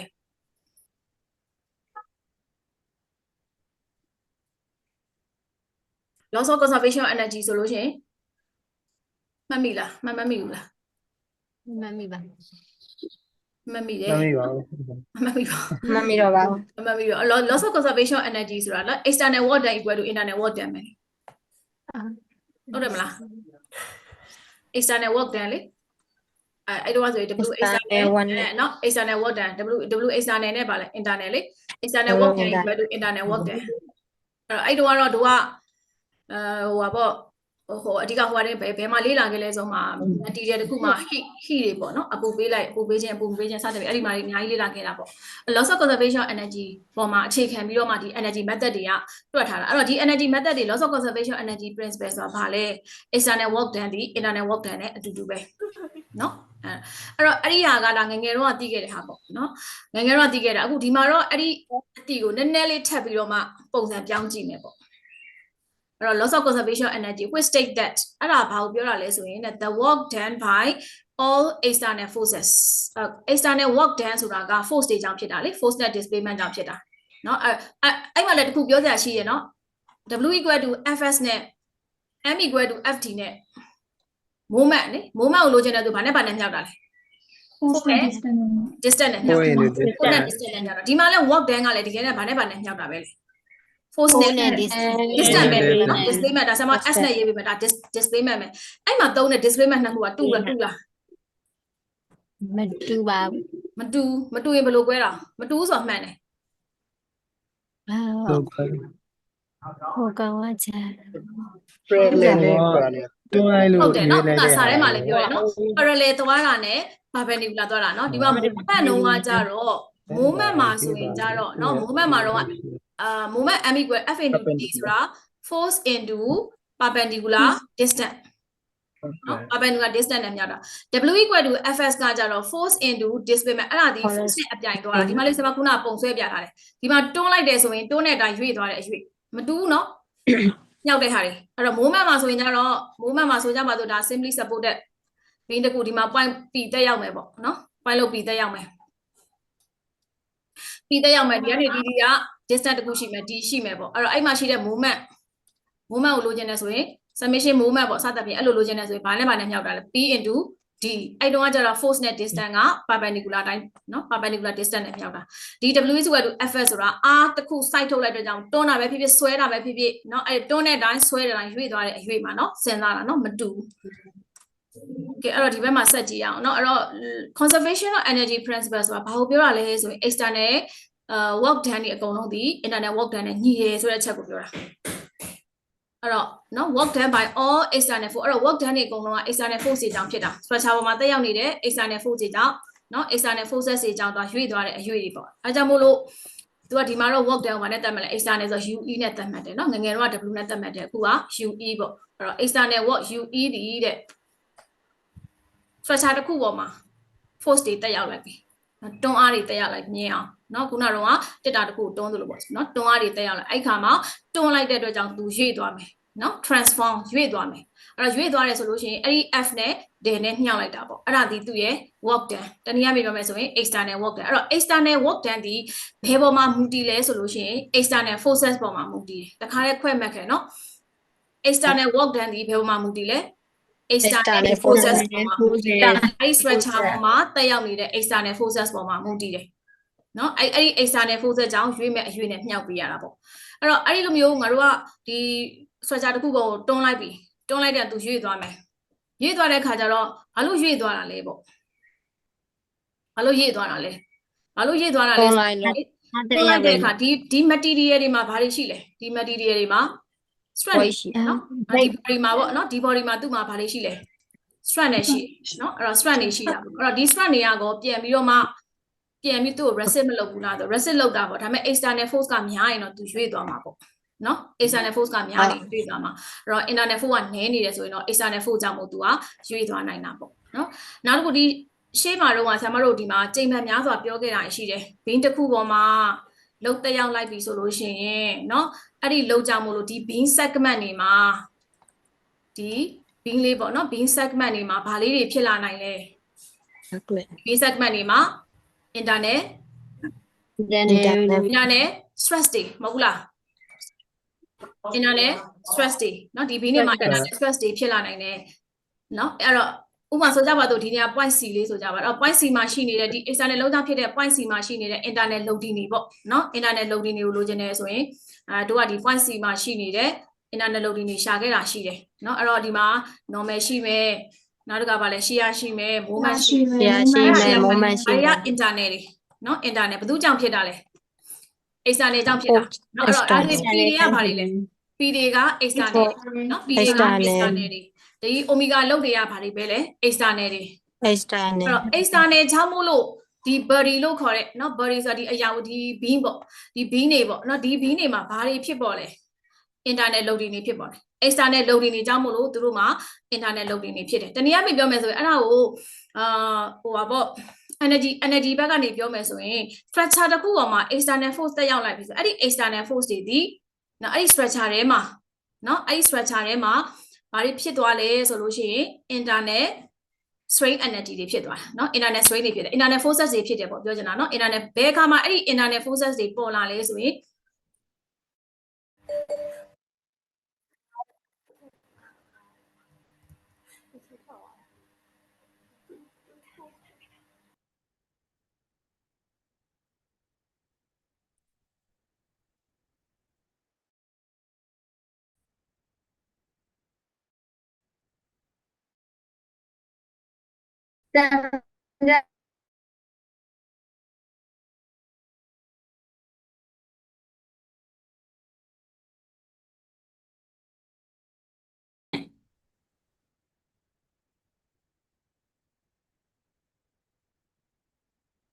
အားလုံးပဲစေးထားပြီးခဏစောင့်ရပါ sorry ဘယ်တော့ရောက်သွားပြီလဲအဲ့တော့ဒီမှာ external လောက်ကြောင့်မို့သူမှာ internal တွေเนาะ internal loading တွေဖြစ်နိုင်တယ်ပေါ့အဲ့ဒါဆိုလို့ရှိရင်အဲ့ဒီ external load တွေနဲ့ internal loading တွေကဘာဖြစ်ရမလဲဆိုရင် equilibrium ဖြစ်နေရမှာပေါ့เนาะ equilibrium ဖြစ်နေရမယ်အဲ့တော့ equilibrium မဖြစ်ဘူး external load တွေကများပြီဆိုရင် B တွေက deform တွေဖြစ်သွားမှာပေါ့เนาะအဲ့တော့ဒီမှာဘာပြောထားလဲဆိုလို့ရှိရင်ဒီ structure တစ်ခုပေါ်မှာ external force တွေတက်ရောက်လိုက်တယ်ပေါ့နော်တက်ရောက်လိုက်တဲ့အခါမှာသူ့ရဲ့ external work done တွေဖြစ်လာမယ်အဲ့ဒီ external work done တွေဒီအဲ့ဒီ structure deform ဖြစ်သွားတဲ့အချိန်မှာเนาะ beam ဆိုလဲ beam ကွေးသွားတဲ့အချိန်တွေမှာအဲ့ဒီ beam မှာဘာတွေဖြစ်ပေါ်လာလဲဆိုလို့ရှိရင် internal strain energy တွေဖြစ်ပေါ်လာတယ်အဲ့ဒါဒီအရှိမ beam concept နဲ့အတူတူပဲ external loading ကြောင့်မလို့ beam တွေမှာ section เนาะ section ဖြစ်လိုက်တယ် section ဖြစ်တဲ့နေရာမှာဒါ internal loading တွေဖြစ်တယ်အဲ့ဒီ internal loading တွေဘယ်သူကြောင့်ဖြစ်လာလဲ external loading ကြောင့်ဖြစ်လာအတူတူပဲအဲ့ဒီ concept ပဲအဲ့တော့ external loading တွေကြောင့်မလို့ external work done ဖြစ်မယ်เนาะအဲ့တော့အဲ့ဒီ external work done တွေကြောင့်မလို့ဒီ beam ထဲမှာ internal work done ဖြစ်မယ်အဲ့ဒီ internal work ကိုပဲတချို့ကဘာလို့ခေါ်တာလဲဆိုရင် strain energy လို့ခေါ်တာဒီမှာ organ ရေးပေးထားတယ်เนาะ internal work တစ်ခါကျရင်strain energy ကဘာပြောရလဲ strain energy ဆိုတာ internal work ကိုပဲပြောတာအဲ့တော့ external work ကြောင့် internal work ဖြစ်မယ် external loading ကြောင့် internal loading တွေပေါ်မယ်အဲ့တော့ external work ဆိုတာဒီ external forces တွေနဲ့ဒီ forces တွေနဲ့เนาะသူနဲ့ parallel ရွေ့တဲ့အရွေ့တွေနဲ့မြှောက်ထားတဲ့ဟာတွေအဲ့တော့ external work done တွေအဲ့တော့ external work done တွေကြောင့်မလို့เนาะဒီ work done level ရပြောရင် internal work done တွေဖြစ်မယ်အဲ့ဒီ internal work done ကို teacher တို့ကနောက်တစ်မျိုးဘယ်လိုပြောသေးလဲဆိုရင် strain energy လို့ပြောတယ်เนาะ strain energy လို့ပြောတယ်။ဘာဖြစ်လို့ strain energy လို့ပြောတာလဲဆိုရင် member တစ်ခုပေါ်မှာเนาะ force တွေတက်ရောက်လိုက်တဲ့အခါအဲ့ member ဒီ deform ဖြစ်သွားမယ်။เนาะ stever ဆိုလို့ရှိရင်လည်း stever လေးတစ်ခုရှိမယ်။သူ့ကိုဆွဲလိုက်တဲ့အခါမှာ stever ဒီ ရှည်ထွက်လာမယ်။เนาะရှည်ထွက်လာမယ်။အဲ့တော့ normal force တွေပေးလိုက်တယ်ဆိုလို့ရှိရင် normal force တစ်ခုเนาะ stever တစ်ခုမှာပေါ့ဆိုကြပါစို့เนาะ normal force တစ်ခုပေးလိုက်ပြီ။ normal force ပေးလိုက်ပြီဆိုရင်ဒီဒါလေးဒီ elongation ဖြစ်တာเนาะ elongation ဖြစ်သွားမယ်။အဲ့တော့ normal force တွေကြောင့်မို့ဘာတွေရှိလာနိုင်လဲဆိုရင် normal stress တွေရှိလာတယ်။ sigma is equal to n by a ဆိုတွက်ခဲ့တာရှိတယ်เนาะ normal stress တွေရှိလာတယ်အဲ့တိုင်းပဲဘာတွေလဲရှိမှလဲဆိုရင် strain တွေလည်းရှိတယ်เนาะဒါကြောင့်မို့လို့ဒီ internal မှာเนาะ internal ကြောင့်ဖြစ်တဲ့ internal work တွေတနည်းအားဖြင့် strain energy လို့ခေါ်တာပေါ့ line ကျသွား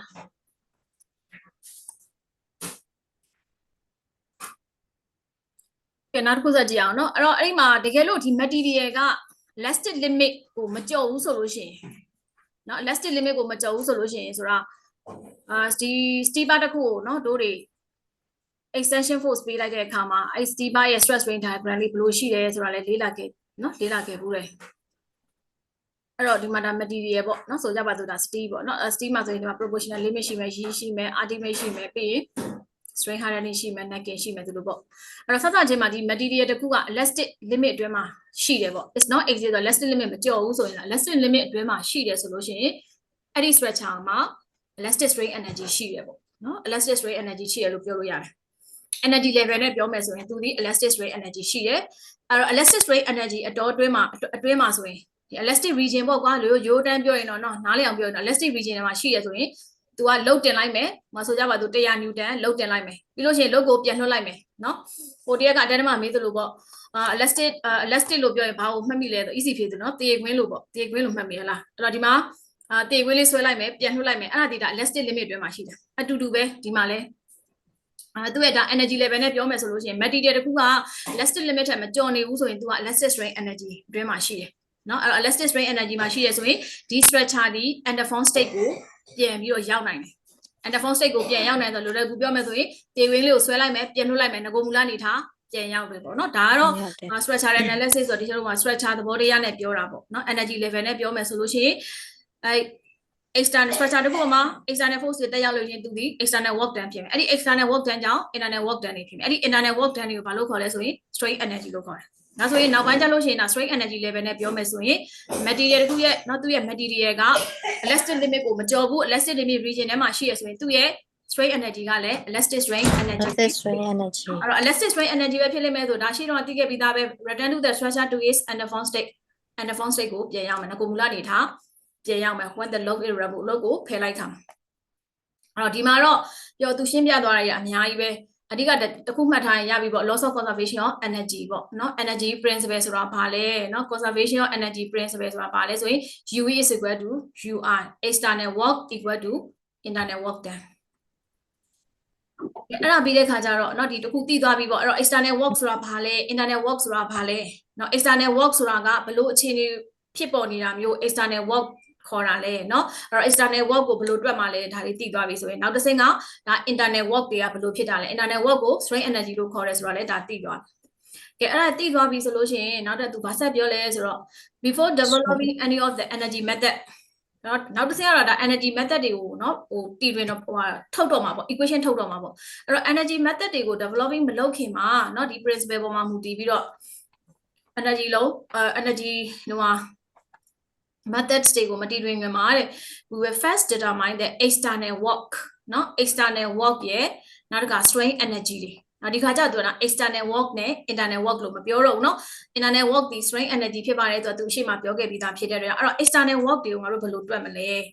เนาะဘယ်လိုတွက်မလဲအဲ့တော့ external work တွေကြောင့်ဖြစ်တဲ့external work တွေဘယ်သူကြောင့်ဖြစ်တာအဓိက force တွေ moment တွေကြောင့်ဖြစ်တာပေါ့အဲ့တော့ force တွေ moment တွေကြောင့်ဖြစ်တဲ့ external work တွေဒီ force တွေ moment တွေကြောင့်ဖြစ်တဲ့ internal work တနည်းအားဖြင့်ပြောရင်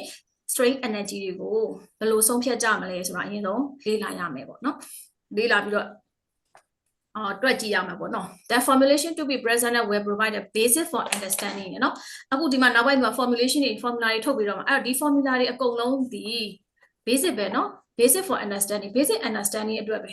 ဒါ work and energy method ရဲ့ basic understanding အဲ့တော့ work and energy method ကိုဘာမှမပြောဘဲနဲ့work and energy method ကဒီတစ်ခုမှာเนาะ work and energy method ကဒီလိုရှိပါတယ်ဆို equation ကြီးကိုတန်းချပြီးသင်လို့ရှိရင်ရတယ်လွယ်တယ်အဲ့တော့ဒီဟာနဲ့ဒါနဲ့မြောက်နော်ဒီလိုပုံစံတွက်လိုက်ဟေးဆိုရင်ဒါပြီးသွားပြီဒါပေမဲ့ concept တွေတခုမှရတော့မှာမဟုတ်เนาะအဲ့ structure လုံးမဲ့ကလေးတွေအကုန်လုံးဒီ structure analysis concept တွေအကုန်လုံးကိုနားလည်နေရမှာအသုံးချသည်ဖြစ်သည်ကိုဒီ structure field မှာပေါ့เนาะဟိုstructure designer တယောက်အနေနဲ့ပြန်ပြီးလုပ်သည်ဖြစ်သည်မလုပ်သည်ဖြစ်သည်เนาะ structure ဘာသာရက်မှာသူ့ရဲ့ basic တွေအကုန်လုံးကနားလည်နေရမှာเนาะအော် share board diagram Venn diagram ဆိုလို့ရှိရင်လည်းဘယ်ပုံလာဆွဲတတ်နေရမှာเนาะအဲ့တော့ structure သမားစစ်လုပ်မယ်ဆိုရင်တော့ပူလိုအပ်တာပေါ့အဲ့တော့ကြောင်းပြီးသွားရင်ပါသွားမှာဒါတွေပဲရှိတယ်အဲ့တော့ဒါတွေကိုရအောင်လုပ်အဲ့တော့ work and energy method တွေရဲ့ basic formula ပဲเนาะကြည့်အောင် external work ကပထမဆုံးက external work force ဆိုပြောတယ်အဲ့တော့ force ကြောင့်ဖြစ်တဲ့ external work တွေကိုအရင်တွက်ကြည့်ကြမယ်ပေါ့ဒါကခုနကတော့လည်းပြောပြီးသွားပြီဆိုတော့เนาะမှာ UE ဆိုတာ external work ဆိုတာဒါ force နဲ့သူ့ရဲ့ parallel ရွေ့သွားမယ်အရွေ့ same direction as the force လို့ပြောထားတယ်เนาะအဲ့တော့ force ရွေ့မှာ ਨੇ အတူတူပဲရွေ့သွားတဲ့အရွေ့လေးဆိုကြပါတော့ဒါ dx ကလေးရွေ့သွားမယ်ပေါ့เนาะအဲ့ဒီ dx ကလေးနဲ့ဘာလေးနဲ့မြှောက်မှာလဲဆိုရင် f နဲ့မြှောက်လိုက်မယ်အဲ့ဒါဆိုလို့ရှိရင် external work done ရမယ်ဘယ်သူကြောင့်ဖြစ်တဲ့ external work done လဲဆိုရင် force ကြောင့်ဖြစ်တော့ external work done เนาะအဲ့တော့ total displacement ကဆိုကြပါတော့ x ဆိုကြပါတော့ဒါတော့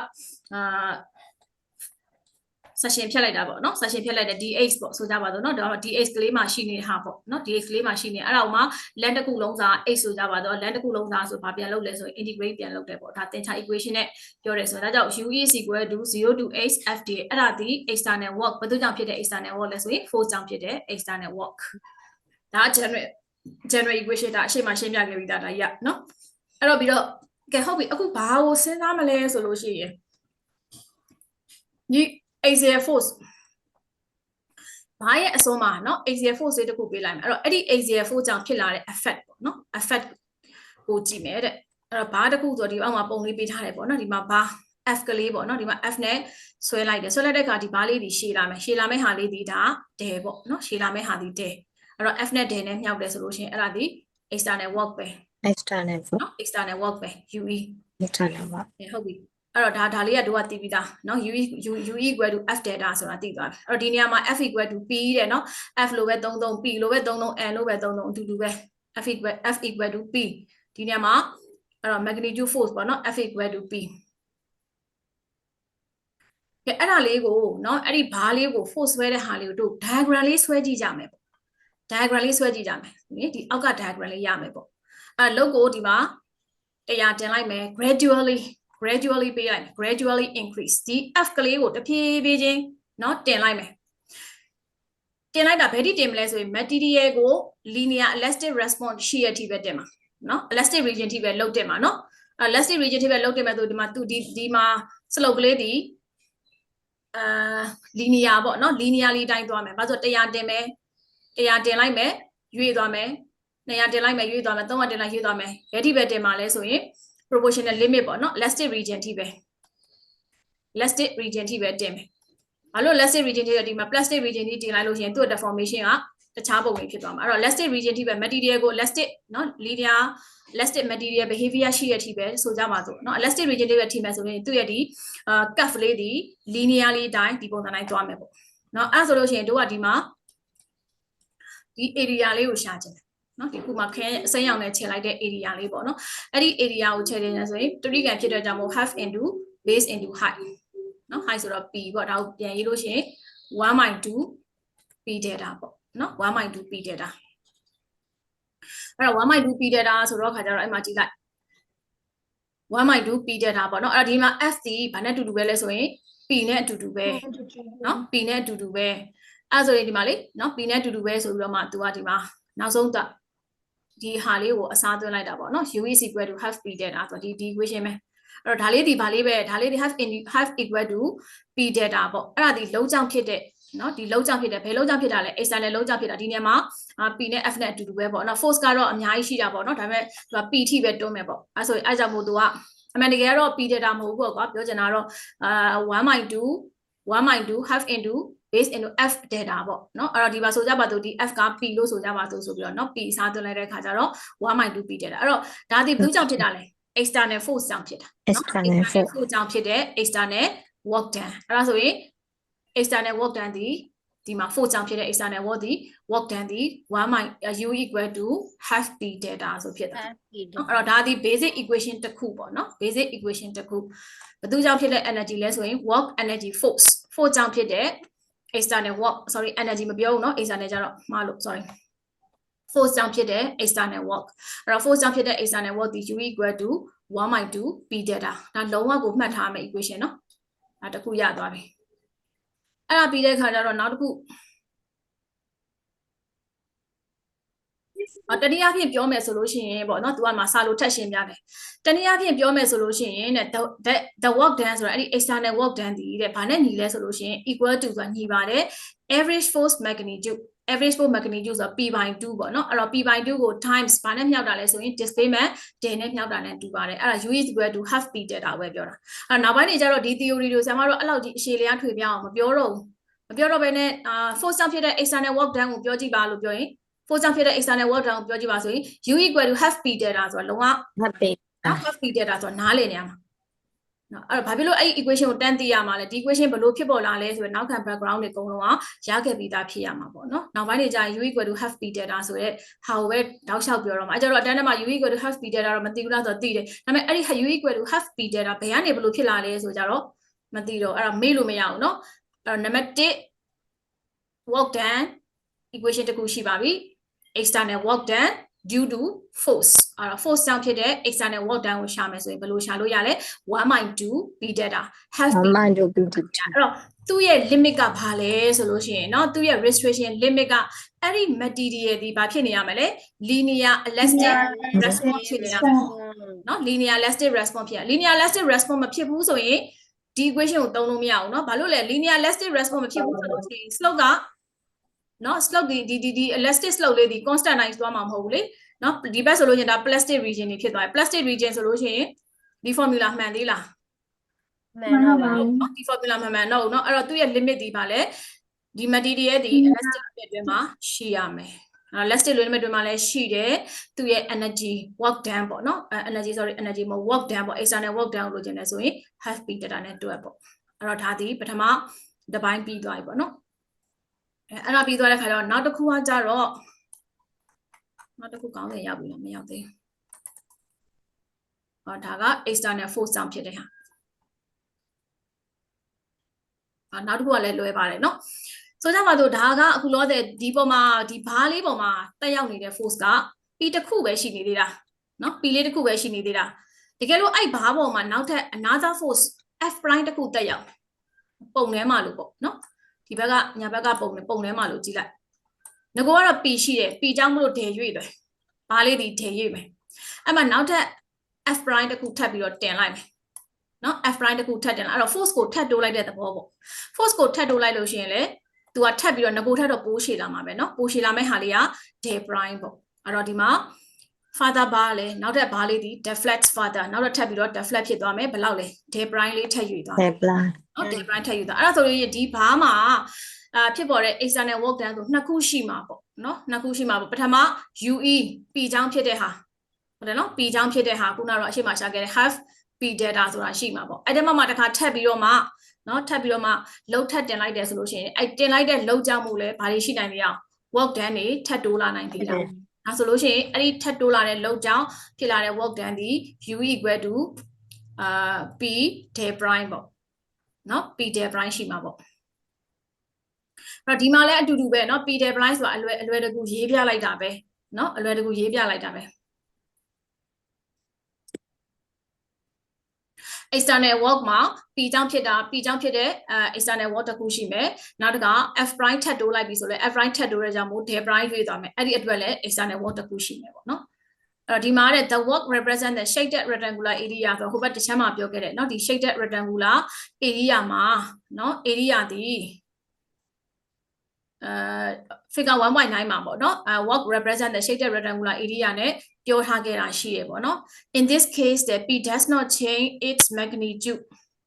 เนาะဒီအခုဒီမှာ p ပေါ့เนาะ p ကြောင့် p ကိုမှ f prime ထပ်တိုးလိုက်တယ်ဆိုလို့ရှိရင်ဒီ p ကတော့ငကိုဟိုဘက်မှာဟိုဘက် figure 9.1 မှာပြောခဲ့တဲ့ p နဲ့အတူတူပဲเนาะအဲ့တော့ p တန်မှုပြောင်းသွားတာမဟုတ် p ရဲ့ magnitude ကိုပြောင်းသွားတာမဟုတ်ဘူးအဲ့တော့ del prime ဒီ p ကြောင့်ဖြစ်တာမဟုတ်ဘယ်သူကြောင့်ဖြစ်တာလဲ f prime ကြောင့်ပဲဖြစ်တယ်เนาะ f prime ကြောင့်ပဲဖြစ်အဲ့ဒါဆိုလို့ရှိရင်ကြတော့သူကဘာလုပ်ရုံပဲလဲဆိုရင်เนาะအဲ့ဆိုရင် work it simply ရိုးတန်းတန်းရှာလိုက်ရုံပဲဘာနဲ့မြောက် force magnitude p เนาะ p ကြောင့်ဖြစ်တဲ့ displacement del prime p နဲ့ဘာနဲ့မြောက်မှာလဲဆိုရင်displacement del prime နဲ့မြောက်မယ်เนาะအဲ့တော့ u equal to p del prime ဆိုတဲ့ equation အဲ့တော့ p ဆိုတာဒီပြန်มาပေါ့เนาะ p ကအတစ်ထပ်တိုးတာတော့မဟုတ်ဘူးပေါ့အဲ့တစ်ချက်ကိုနားလဲရမယ်เนาะ p ဒီပမာဏထပ်တိုးလိုက်တာမဟုတ်ဘူး p ကငကို p ကတော့ဒီဘက်ကအရှိဘက်ကเนาะအရှိမထားခဲ့တဲ့ p ပဲအဲ့ဒီမှာဘာလေးကိုထပ်တိုးလိုက်တာနောက်ထပ် force နည်းနည်းပေးလိုက်တာ f prime လေးပေါ့เนาะတိုးလာတဲ့အတိုးကြောင့်ဖြစ်လာမဲ့ဟာလေးပေါ့เนาะအဲ့ဒါဆိုလို့ရှိရင်တော့သူကဘာနဲ့ရှာလဲဆိုရင် u equal to p del prime အလုံးနဲ့ deflection နဲ့ direct ပေါ့เนาะ direct ချိုးလိုက်တာပေါ့အဲ့တော့နောက်တစ်ခုဆက်ကြည့်အောင်เนาะ in summary တဲ့အလုံးနောက်ဆုံးအနေနဲ့အနှစ်ချုပ်ပြောမယ်ဆိုရင် when a force p is applied to the bar ဒီဘားလေးပေါ်မှာ force p တက်ရောက်လိုက်တယ်ဆိုလို့ရှိရင်เนาะ force p တက်ရောက်လိုက်မယ်အဲ့ follow by the application of f prime အဲ့ p မှာနောက်တဲ့ f prime တစ်ခုထပ်တင်လိုက်မယ် f prime တစ်ခုထပ်တင်လိုက်မယ်ဆိုရင် the total work done เนาะ total work done by both forces အဲ့တော့ force နှစ်ခုကြောင့်ဖြစ်ပေါ်လာမဲ့ total work done ကိုเนาะ total work done ဒီနောက်ဆုံး triangular shaded area လေးနဲ့ပေါ်ပြမယ်တဲ့အဲ့တော့ဒီမှာACE and the triangular area ABG represent the work of P that is called by the displacement day. The triangular BCD represent the work of the F prime since the force causes the displacement day prime. And lastly, the shaded area BDED represent the additional work done by P when displacement day S caused by F prime. အဲ့တော့ဒီစာပိုက်တစ်ခုလုံးကဘယ်အောင်ရှင်းထားလဲဆိုရင်ဒီအောက်မှာရှိနေတော့ပုံလေးကိုရှင်းထားပို့ပြီးတော့မြင်သာအောင်ပေါ့နော် summary ပြန်ပြောမယ်အဲ့တော့ force P တစ်ခုဘာတစ်ခုပေါ့ force P တက်ရောက်လိုက်တယ်နော် force P တက်ရောက်လိုက်တယ် force P တက်ရောက်ရင်ထည့်ရွေးမယ်ဆိုတာသိသွားပြီအဲ့ဒါဒီငကိုတော့ကဒီမှာခုဆရာမအနေရောင်နဲ့ခြေပြခဲ့တဲ့အပိုင်းเนาะအဲ့ဒါဘာတစ်ခုပေါ်မှာ P တက်ရောက်လိုက်တယ် P တက်ရောက်လိုက်တဲ့ခါမှာဒါထည့်ရွေးသွားမယ် material ဒီ linear elastic behavior အဲ့ဒါဒီ ABG တရိကန်လေးเนาะ ABG တရိကန်လေးအဲ့တော့ ABG တရိကန်ဒီဘယ်သူကြောင့်ဖြစ်တာလဲ P ကြောင့်ဖြစ်တဲ့ work done ကိုတွက်တာနေရောင်နဲ့ခြေပြထားတယ်အဲ့ဒီမှာမှ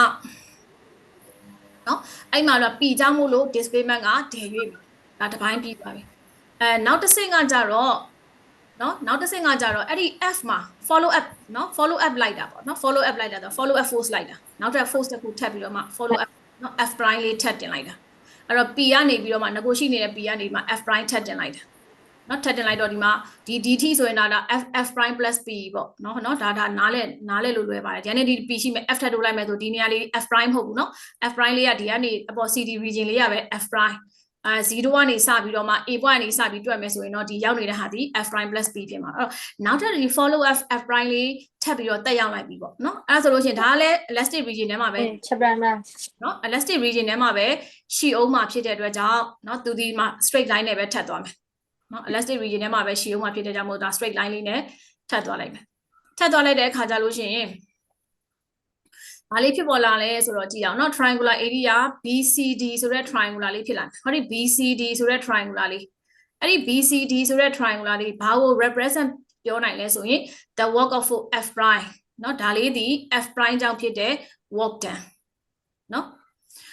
ဘာလို့လဲ d force F prime ဒီ del prime ကိုဖြစ်စေတာဖြစ်တဲ့အတွက်ကြောင့် F prime ကြောင့် del prime ဖြစ်တာကြောင့်မို့ BCD ဒီ F prime ကြောင့်ဖြစ်တဲ့ work done လို့ပြောလို့ရတယ်တဲ့နောက်ဆုံးပေါ့နော်နောက်ဆုံးဒီမှာ shaded rectangular area ပေါ့rectangular area လေးတစ်ခုကြံသေးတယ်ဒီမှာ shaded rectangular area shaded rectangular area B D E G เนาะအဲ့တော့အဲ့ဒီ BDEG ကကြတော့ဘာကိုပြောတာလဲဆိုရင် additional work done เนาะ additional work done by P เนาะဒါဒီ shaded area လေးဒီ additional work done by P ကြောင့်ဖြစ်တဲ့ additional work done ဒါပေမဲ့ display ကတော့ဘယ်လောက်ရွေ့သွားမှာလဲ del prime ရွေ့သွားမယ်เนาะ when the displacement day ဒါပေမဲ့အဲ့ဒီ del ဒီဘယ်သူကြောင့်ရွေ့ del prime ဒီဘယ်သူကြောင့်ရွေ့တာလဲဆိုရင် caused by F prime အဲ့တော့ F prime ကြောင့်မလို့ del prime ရွေ့သွားမယ်အဲ့တော့ F prime ကြောင့် del prime ရွေ့ပေမဲ့เนาะငကိုလုံးမှာထပ်တိုးလိုက်တာဖြစ်တဲ့ကြောင့်မလို့တော့ P မှာလဲခုနကပြောနော် P မှာလဲခုန additional work done ဖြစ်သွားတာပေါ့เนาะadditional work done နောက်ထပ်เนาะwork done ထပ်တိုးသွားတာပေါ့ P မှာလဲเนาะအဲ့ additional work done လေးကကြတော့ triangular area နဲ့ပုံပြ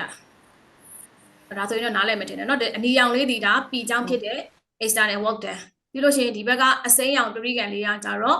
F prime ကြောင့်ဖြစ်တဲ့ F prime ကြောင့်ဖြစ်တဲ့ work done အဲ့တော့ဒီ rectangular ပုံစံ shaded area ကကြတော့เนาะ F prime ကြောင့်မို့လို့ del prime ရွေ့သွားမယ်အဲ့လိုရွေ့သွားတဲ့အရွေ့ကြောင့်မို့လို့ငကိုရှိနေတဲ့ P လေးမှာ work done လေးထပ်တိုးသွားတယ်အဲ့ဒါကိုဘာလို့ခေါ်လဲဆိုရင် additional work done ပေါ့အဲ့တော့ဒီ figure လေးကလုံးဝကိုကနားလည်နေအောင်လုပ်ထားပါเนาะဒီပုံလေးကဒါမေ့လို့မရဘူးပေါ့เนาะဒါလေးတွေကတိနေရမယ်နောက်တစ်ခုဒီဘက်ကပုံပေါ့เนาะP ကြောင့်ဖြစ်တဲ့ external work done ကိုဘယ်လိုတွက်မယ်ဆိုတဲ့ပုံเนาะအဲ့ပုံနှစ်ပုံနားလည်ပြီးဆိုရင်ဒီအခုပြောနေတဲ့စာတွေအကုန်လုံးကနားလည်သွားပြီဒီပုံနှစ်ပုံပဲနောက်ဆုံးရှင်းသွားတာเนาะအဲ့တော့ဒီပုံနှစ်ပုံဒီမေ့လို့မရအဲ့တော့ external work done နဲ့ internal အခုလောတဲ့ internal မပါသေးဘူးเนาะ external work done နဲ့ work done မှာ P ကြောင့်ဖြစ်တဲ့ဟာတွေနောက်တစ်ခါ additional force ကြောင့်ဖြစ်တဲ့เนาะသူရဲ့ဒီ external work done ကြီးဘယ်လိုရှိမလဲဘယ်လိုသဘောသွားပါရှိမလဲဆိုအဲ့ပုံနှစ်ပုံကနောက်ဆုံးအဓိကပဲနောက်ဆုံးဒီ summary ပေါ့เนาะအရှိမပြောခဲ့တဲ့အများကြီးမှာနောက်ဆုံးနှိမ့်ချုပ်ပြီးဒီ summary ပဲအဲ့တော့ P ကြောင့်ဖြစ်တဲ့ external work done တစ်ခုရှိမယ် F prime ကြောင့်ဖြစ်တာတဲ့ထပ်တိုးလာတဲ့เนาะ follow up ဆိုတာပေါ့เนาะ follow up F prime ကြောင့်ဖြစ်တဲ့ external work done ရှိမယ်ပြီးလို့ရှိရင်ဒီ F prime ကြောင့်မို့ del prime ရွေ့သွားမယ်အဲ့ရွေ့သွားတာလဲ P ပေါ်မှာ effect ရှိတယ်เนาะ P မှာကျတော့ဘာဖြစ်သွားလဲဆိုရင် additional work done အနေနဲ့တိုးသွားတာ additional work done ရှိပြီအဲ့တော့ဒီ system ကြီးတစ်ခုလုံးပေါ့နော်ဒီ system ကြီးတစ်ခုလုံးရဲ့ total energy ဆိုရင်ဒီသုံးခုကိုပေါင်းပြရမှာပေါ့နော်ပထမ P ကြောင့်ဖြစ်တဲ့ external work done ရဲ့ F prime ကြောင့်ဖြစ်တဲ့ဒီ green triangular နော် shaded area လေးရဲ့နောက်တစ်ခါ additional work done ဖြစ်တဲ့purple triangular area အဲ့သုံးခုကိုပေါင်းလိုက်တဲ့အခါမှာဒီ system တစ်ခုလုံးရဲ့ work external work done ရအဲ့တော့ဒါဒီဘာကိုလေ့လာနေရလဲဆိုရင် external work force external work external work အဲ့တော့ force ကြောင့်ဖြစ်တဲ့ external work ဘာလို့ဆရာမအဲ့လောက်ရှင်းပြနေရလဲဆိုရင်တစ်ခုရရင်နောက်တစ်ခုရတယ်အဲ့တော့ force ကြောင့်ရပြီ force ကိုရပြီဆိုရင် moment ကအတူတူပဲနော်အဲ့တော့ moment ကအတူတူပဲအဲ့တော့ force မှာတော့ငါကြတော့ဘာနဲ့မြှောက်တာလဲဆိုရင် force နဲ့ displacement နဲ့ displacement နဲ့မြောက်တာ moment ကြတော့ဘာနဲ့မြှောက်တာလဲအဓိက moment ဆိုတာကြတော့ moment ကြတော့ဘာနဲ့မြှောက်တာလဲဆိုရင် magnitude of the moment m နဲ့သူက rotation အဲ့တော့ moment တွေကြောင့် b နေရာ rotation ဖြစ်တာလေနော် b နေရာ rotate ဖြစ်တာဒါကြောင့်မို့လို့ဒီ moment ကြောင့်ဖြစ်တဲ့ external work နော် moment ကြောင့်ဖြစ်တဲ့ external work ကကြတော့ဘာနဲ့မြှောက်တာလဲဆိုရင် moment နဲ့ rotation နဲ့မြှောက်တာနော်အဲ့တော့ခါကျတော့သူ့ရဲ့ equation ကဘာဖြစ်သွားမလဲဆိုရင် du = md theta ပေါ့နော် md theta အဲ့မှာဒီ total angular rotation နော်ဒီဟို total angular rotation အကုန်လုံးသာအတွက်ယူခြင်းနဲ့ဆိုလို့ရှိရင်သူ့ရဲ့ work ဒီဘာဖြစ်သွားလဲဆိုရင် du = root 2 theta md theta အဲ့တော့ဒီမှာမှတ်မှာတစ်ခုပဲရှိတာပေါ့ moment ဆိုလို့ရှိရင်ကြတော့ moment နဲ့ external moment နော် moment နဲ့ rotation နဲ့ညအဲ့ခါကျလို့ရှိရင် external work ရတယ်အဲ့တော့ force တုံးကကြတော့ force နဲ့သူ့ရဲ့ distance နဲ့ညှောက်တယ် moment ကြရင်external work ဆိုလို့ရှိရင်ကြတော့moment နဲ့ နော် rotation နဲ့မြှောက်တယ်အဲ့တော့အတူတူပဲ moment နဲ့ rotation နဲ့မြှောက်တယ်ဆိုလို့ရှိရင်အဲ့ဒီ moment ကိုငါတို့က gradually structure ပေါ်မှာ gradually apply လုပ်လိုက်တယ်ဆိုကြပါစို့ material က linear elastic response ဖြစ်တယ်အဲဆိုရင်0ကနေ m ထိသွားမယ် triangular ပုံဝဲပြန်ညွှန်းနေရနော်ခုနအရှိမရှိခဲ့တော့ခုနတော့ moment p နဲ့နော် p နဲ့တင်နဲ့အခုကျတော့ဗာနဲ့ပြောမှာလဲ m နဲ့ theta နဲ့ပေါ့အဲ့တော့ material linear ဆိုရင်ဒီပုံလေးရှိမှာပေါ့ကဲဒါဆိုလို့ရှိရင်အဲ့မှာရှိတဲ့ energy ကိုတွေ့ရင်ဘယ်လိုပဲတွေ့မှာလဲ energy under the curve ပဲယူမှာလေအဲ့တော့ဒီကနေဒီကဒါဆိုကြပါတော့ theta ပေါ့ theta ဆိုရင်ဒါနှစ်ပိုင်းတစ်ပိုင်း half into base into height ပေါ့နော် half I into m theta ပေါ့အတူတူပဲဒါနော် u = moment ကြောင့်ဖြစ်တဲ့work done ကို external work done ကိုပြောပါဆိုရင် u = half m t ဒီ triangular ပဲပြန်ညွှန်းတာနော်အရှေ့ကနေအတူတူပဲအဲ့မှာလည်းတစ်ခါထပ်ပြီးလာပြန်ပြီဒီ moment က is the moment already applied to the structure ပေါ်မှာ moment ကငကိုတဲ့တက်ရောက်နေပြီသားပေါ့အဲ့ခါမှာတစ်ခါ other loading နော် other loading further distort the structure by an amount of theta blind ပေါ့ theta blind ပေါ့နော် then m rotates the theta blind ဆိုတော့ဒီဘက်ကmoment အဲ့ပေါ်မှာဒီ structure ပေါ်မှာ moment ကငကိုတွေက already apply ဆိုတာရှိနေပြီသားပေါ့နော် already apply ဆိုတာရှိနေအဲ့မှာ other loading further ဆိုတော့နောက်ထပ် loading ခုနလိုပဲ moment loading ထပ်တိုးလိုက်ရင် theta နဲ့ theta prime ဖြစ်သွားမှာပဲเนาะ m rotates theta prime လဲသွားမှာဒါဆိုခုန force လိုပဲเนาะ u prime ပေါ့เนาะအဲ့ external further loading ကြောင့်မို့လို့ဒီဖြစ်ပေါ်လာမဲ့သူ့ရဲ့ work done ကကြတော့ u prime = m theta prime အဲ့တော့ force ကိုနားလဲရင် moment ကနားလဲတယ်ကဲအဲ့ဒါတွေအကုန်လုံးကဒါ external ပေါ့เนาะexternal work done ကိုတွေ့တာအဲ့တော့ external work done ဒီဘယ်သူကြောင့်ဖြစ်တာလဲ force တွေနဲ့ moment တွေကြောင့်ဖြစ်တာအဲ့တော့ force ကြောင့်ဖြစ်တဲ့ external work done ဘယ်လိုတွေ့တာလဲသိရမယ်နောက်တစ်ခါ moment ကြောင့်ဖြစ်တဲ့ external work done လဲဘယ်လိုတွေ့တာလဲဆိုတာသိရမယ်ပေါ့ဒါရသွားပြီပေါ့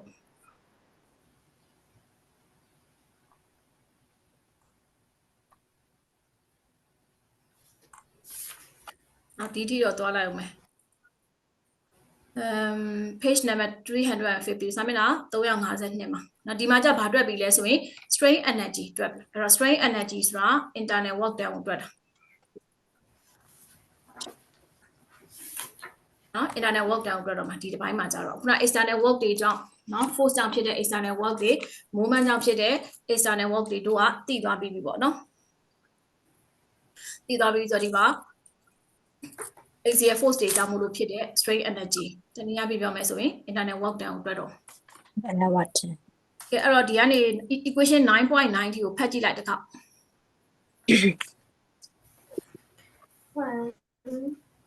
and AC ACF force and gradually do the Whenever Africa it will strain them they to will the materialize such as external external water and will be divided into strain energy just store in the bar. Provided the material is in electric A lot is equal to E as a lot. and A constant section and norm is spread with sigma equal to final strain is not equal to J by N. Frequently and equal to and the final differentiation equal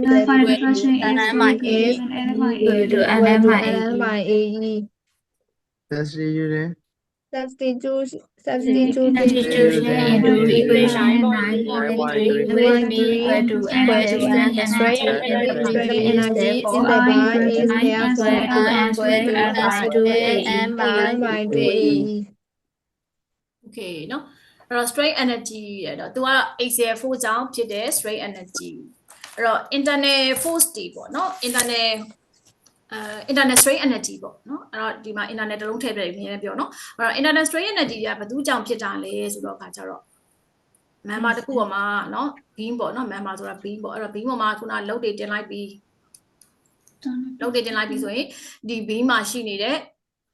internal เนาะ internal forces တွေကိုတွက်မယ်ပေါ့เนาะ internal forces တွေကိုတွက်မယ်ဒီ load တွေကြောင့်မို့ internal forces တွေ normal တွေရှိမယ် shear တွေရှိမယ် movement တွေရှိမယ်ပေါ့เนาะ movement တွေရှိမယ်အဲ့တော့အဲ့ဒီ internal forces တွေကြောင့်မို့လို့เนาะ internal forces တွေကြောင့်မို့လို့ဒီ B နေမှာဘာတွေရှိလဲဆိုရင်strain energy တွေပေါ်လာတယ်ပေါ့เนาะ strain တနည်းအားဖြင့်ပြောမယ်ဆိုလို့ရှိရင်ဒီ forces တွေကနေသူက internal work done ကိုတွက်လို့ရတယ်ပေါ့အဲ့ဒါကိုသူကစာလို့ပြောရင်သူမှလည်း internal strain energy တွေပေါ်လာတယ်ပေါ့အဲ့တော့အဓိကinternal strain energy ဘယ်သူကြောင့်ပေါ်လာလဲဆိုလို့ရှိရင်ဒီလိုက်เนาะ B မှာဆိုလို့ရှိရင် internal strain energy ဘယ်သူကြောင့်ပေါ်လာလဲဆိုရင် normal နဲ့ဒီเนาะဒီမှာ normal force ပေါ့เนาะဒီ normal force နဲ့ movement ကြောင့်မို့လို့ဘာလို့ movement ဆို movement ကြောင့်မို့ဒီ B ကကွေးသွားမှာเนาะ B ကကွေးသွားမှာနောက်တစ်ခါကျတော့ဒီဘားလေးတွေမှာဒီ normal force ကြောင့် B ကရှည်လာမယ်ပေါ့เนาะရှည်ရကြတော့ B ကပြတ်သွားမှာเนาะရှည်ရကြတော့ B ကဒီလိုကိတ်မုံထိချလိုက်တော့ B ကပြတ်သွားမှာရှည်ရကြောင့်ဖြစ်တဲ့ deflection ကမရှိဘူးလားဆိုရှိရရှိရဒါပေမဲ့သူကနည်းတယ်ပေါ့เนาะ movement ကြောင့်ပို့ပြီးတော့ deflected ဖြစ်တယ်နောက်တစ်ခါတည်းမှာ axial ကြောင့်လည်းသူကရှိနေတယ်ပေါ့ဒါကြောင့်မို့သူကဒီ strain energy ကိုစဉ်းစားတဲ့အခါမှာ axial force နဲ့ bending ကြောင့်ပဲအဓိကပြောတယ်ရှည်ရကြောင့်မပြောเนาะအဲ့ဒါလေးကိုကနားလဲရမယ်ဘာလို့လဲ beam ဒီ bending ကြောင့်ကိုရတာလုံးဝသိတာတယ်တခါတည်းမှာဒီဘားတွေပေါ်မှာပေါ့เนาะဘားတွေပေါ်မှာ normal force တက်ရောက်လိုက်ပြီเนาะ normal force တက်ရောက်လိုက်ပြီဆိုဒီဘားတွေဒီသူမှာelongation တို့เนาะဖိလိုက်ပြီဆိုရင်เนาะ compression တို့ဒီဟာတွေဖြစ်လာနိုင်တယ်ပေါ့ဒါကြောင့်မလို့တော့ strain energy ကိုတို့စဉ်းစားတဲ့အခါမှာ axial force ကြောင့်ဖြစ်တာတွေ bending ကြောင့်ဖြစ်တဲ့ strain energy ကိုတွက်မယ်ပေါ့เนาะဒီမှာဆိုကြပါတော့တဲ့ when an axial force n is applied to the gradually to the bar တူလဲတူတူပဲเนาะ gradually to the bar အဲ့တော့ bar တစ်ခုပေါ်မှာ axial force n လို့ n လေးကိုတင်လိုက်မယ်တဖြည်းဖြည်းချင်း load လေးကိုတိုးလိုက်မယ်ပေါ့เนาะတိုးလိုက်တဲ့အခါမှာဘာဖြစ်လာလဲဆိုတော့ခါကျတော့ strain the material such that no external work done by n will be converted to strain energy which is stored in the bar အဲ့ဒါအရှိမရှင်းပြခဲ့သလိုပဲ external เนาะ external force တွေကြောင့်မို့ internal load တွေနေပေါ်မယ် external work done တွေကြောင့်မို့လို့ internal load တွေနေဖြစ်လာမယ်เนาะအဲ့တော့ဒီ internal loading လို့ခေါ်တဲ့ strain energy လေးဒီဘယ်ကနေပြောင်းလဲလာလဲဆိုရင် external work ကနေပြီးတော့မှပြောင်းလဲလာတာပေါ့เนาะဒါစာလို့ပြောရဲဆိုရင်เนาะရိုးတနနားလေးအောင်ပြောရင်เนาะ external force တွေကြောင့်မလို့ internal force တွေပေါ်မယ် B နေမှာเนาะဒီ B နေရှောင်းမှာဒီ load တွေကြောင့်မလို့ဘယ်ဘက်မှာမဆို internal load တွေနေပေါ်မယ်အဲ့တော့အဲ့ဒီ internal load တွေနေဒီတနည်းအားဖြင့်ပြောမယ်ဆိုရင်ဘာကြောင့်ဖြစ်တာလဲ external force တွေကြောင့်ဖြစ်တာဆိုရင် external force တွေကြောင့်ဘာတွေတွက်လို့ရလဲ external work done တွေတွက်လို့ရတာပေါ့ဟာဆိုရင် external work done တွေကြောင့်ဘာတွေဖြစ်လာနိုင်လဲ internal work done တွေဖြစ်လာနိုင်တဲ့ internal work done တွေ strain energy ပဲအဲ့တော့အဲ့ဒါကိုစာလာလို့လိုရင်းတိုရှင်ပြောပါဆိုရင် external work done by n will be converted into strain energy stored in the bar เนาะအဲ့တော့ဒါ external work နဲ့ internal work done ရဲ့ဆက်သွယ်ချက်ပြီးပါတကယ်လို့တဲ့ဒီ material ကเนาะတို့အမြဲတမ်း linear elastic ပဲစဉ်းစားလို့ရမယ်เนาะ linear elastic material ဖြစ်တယ်ဆိုလို့ရှိရင်ငါတို့က hook law ကိုသုံးလို့ရတယ်အဲ့တော့ hook law သုံးရ sigma is equal to e epsilon ဒါတွေသိခဲ့ပြီးသားတွေအဲ့တော့ဘာဒီเนาะcross sectional area မပြောင်းမဲနဲ့ constant cross sectional area ဖြစ်မယ်ဆိုလို့ရှိရင် နော်သူရဲ့ဒီ strain ပေါ့နော် strain တန်ဖိုးတွေလည်းတွက်လို့ရတယ်အဲ့တော့ဘာဒီ constant cross sectional area ပေါ့နော်အဲ့ဒါဆိုလို့ရှိရင်သူ့မှာရှိနေတဲ့ material ကလည်း linear elastic material ဖြစ်တဲ့ဆိုရင် hook law ကိုနော် obey လုပ်တယ် sigma is equal to e epsilon နောက်ကတော့ဘာတွေတွက်လို့ရလဲလုံးကြောင့်ဖြစ်လာတဲ့ strain တွေတွက်လို့ရတယ် strain ဆိုတာပြောင်းလဲသွားတဲ့အလျောက်ဒီမူလအလျားနဲ့စာမူလအလျားနဲ့စာဟုတ်တယ်ကြောင့်မို့ strain is equal to del by l ဒါတွေလည်းဖြစ်ပြီးသားနောက်တစ်ခါကျတော့ဒီ normal stress တွေကြောင့်မို့လို့เนาะ sorry normal force တွေကြောင့်မို့လို့ဘာတွေဖြစ်မလဲ normal stress တွေဖြစ်မယ်ဒီဘာတွေမှာအဲ့ normal stress ဆိုလို့ရှိရင်ဘယ်လိုရှာမှာလဲ sigma is equal to n by a เนาะ n by a အဲ့ဒီကနေပြီးတော့မှတို့ကဒီမှာ equation တွေတွေကိုအစားသွင်းလိုက်တာပေါ့เนาะဘယ်ကနေစပြီးအစားသွင်းလိုက်တာလဲဆိုလို့ရှိရင် sigma is equal to e epsilon ကနေစသွင်းလိုက်တာအဲ့တော့ sigma is equal to n by a เนาะ n by a ဒီမှာက e strain ဆိုတာပြောင်းလဲသွားတဲ့အလျောက်ဒီမူလအလျားနဲ့စเนาะအဲ့တော့နောက်ဆုံးမှာဒီ strain လေးကိုလိုချင်တယ်ဆိုလို့ရှိရင်เนาะပြောင်းလဲသွားတဲ့အလျောက်ဒီမူလအလျားနဲ့စအဲ့တော့ပြောင်းလဲသွားတဲ့အလျားဆိုဒီဟာလေးကဘလောက် force ကြောင့်ဘလောက်ဒီဘာလေးရှည်ထွက်လာလဲဆိုတော့ day လေးကိုလိုချင်တယ်ဆိုလို့ရှိရင် day is equal to nl by ae ဆိုပြီးတော့မှအဲ့တော့ဒီ formula လေးဒီအခုမှတွေ့တာမဟုတ်ဘူးဒါဒီ whole semester 1เนาะ M1 semester 1 chapter 4မှာကလေးက axially လောက်တဲ့ဘားတွေမှာเนาะ axially လောက်တဲ့ဘားဆိုပြီးတော့မှအဲ့သင်ခန်းစာမှာဒီပြောင်းလဲသွားတဲ့အလျောက်လိုချင်တယ်ဆိုရင် day equal to nl by ae ဆိုပြီးတော့เนาะ axially လောက်တဲ့ဘားအခန်းမှာတွေကဒီ formula သိခဲ့ပြီးသားဟိုဒါလေးရှိပါပြီပေါ့နော်ဒါဆိုကြပါစို့တဲ့เนาะဒီမှာဒီ n ဆိုတာ p ပဲပေါ့เนาะ p ပဲဖြစ်ဖြစ် m ပဲဖြစ်ဖြစ်အတူတူပဲအဲ့တော့ဒီမှာ p equal to n ဖြစ်ခဲ့ဆိုကြပါစို့ဒါဆိုလို့ရှိရင် strain energy in the bar strain energy in the bar ဆိုတာက internal work done ကိုပြောเนาะ internal work done in the bar အဲ့တော့ဘာမှရှိတဲ့ internal work done ကိုတွက်ချင်တယ်ပေါ့ဘာမှရှိတဲ့ internal work done ကိုတွက်ချင်တယ်ဆိုရင်ဘာနဲ့မြောက်ပါလဲ p နဲ့ d နဲ့မြောက်ပါလေဟုတ်တယ်မလားဘာမှရှိတဲ့ internal work done ကိုတွက်မယ်ပေါ့နော်ဘာမှရှိတဲ့ internal work done ကိုတွက်မယ်ဆိုရင် internal work done ဖြစ်တဲ့အတွက် internal work done က ui အဲ့တော့ internal work done ဆိုလို့ရှိရင်လည်းဘာနဲ့မြောက်တာပဲလေ a နဲ့ del လို့ n နဲ့ဆိုကြပါတော့ဒါ n ပေါ့နော်ဒီဒါ normal force ဖြစ်သွားပြီဆိုရင်ဒါ n ဖြစ်သွားပြီနော် internal ဖြစ်သွားပြီနော်ဘာလို့လဲ internal loading တွေကိုတို့ကဒီမှာ n လို့သတ်မှတ်တာလေနော် internal loading မှာဆို axial ကို n လို့သတ်မှတ်တာ normal force ဒါကြောင့်မို့ n ဆိုတော့တနည်းအားဖြင့်ပြောမယ်ဆိုရင်တော့ p နဲ့အတူတူပဲပေါ့နော်ဒါ internal ဖြစ်သွားပြီဆိုရင် internal မှာဆိုရင် internal force နဲ့ internal displacement နဲ့မြှောက်မှာပေါ့နော်ရိုးတနပြောလို့ရှိရင်နော် internal force နဲ့ဘာနဲ့မြှောက်မှာလဲ internal displacement နော်အဲ့တော့ဒီဘက်ကဟာတွေဒီ internal ဆိုတော့နားလည်ရမယ်နော်ဒါမှတခုကို section ဖြတ်လိုက်တဲ့အခါမှာဒါပေါ်တဲ့ဟာတွေပေါ့နော်အဲ့တော့ internal force တွေနဲ့ internal displacement နဲ့မြှောက်မယ်ပေါ့အဲ့တော့ n ကထုံးဆိုကြပါစို့ n က p နဲ့အတူတူပဲပေါ့လုတ်ပဲလေလုတ်ပဲဆိုတော့ဘလို့ရေးပေါ့နော် p နဲ့အတူတူပဲပေါ့ဒါဆိုရင် p လို့ရေးလိုက်မယ်အဲ့တော့ del ကကြတော့ဘာလို့ရေးလိုက်ရင်ရတော့ p နဲ့ n နဲ့အတူတူပဲပေါ့နော် p နဲ့ n နဲ့အတူတူပဲဆိုတော့ဒီမှာဒီမှာလဲ n ပါတော့တို့က n ပဲထားလိုက်မယ်ပေါ့နော် n ပေါ့ပြီးလို့ရှိရင် del ကကြတော့ nl by ae အဲ့ဒါဆိုရင်အဲ့နှစ်ခုကိုမြောက်လိုက်တဲ့အခါကျဘာဖြစ်သွားလဲဆိုရင် n square l by 92 n square l by ae ပေါ့နော် n square l by ae အဲ့ဒါကကြတော့เนาะဒါလေးပဲရှိသေးတာအရှိမဘာရှိသေးတာတော့ဒီဟာဒီ axially လောက်တဲ့ဘာဆိုလို့ရှိရင်သူ့ရဲ့ stress strain ကเนาะ sigma နဲ့ epsilon ကဒီလိုလေးထွက်မှာလေ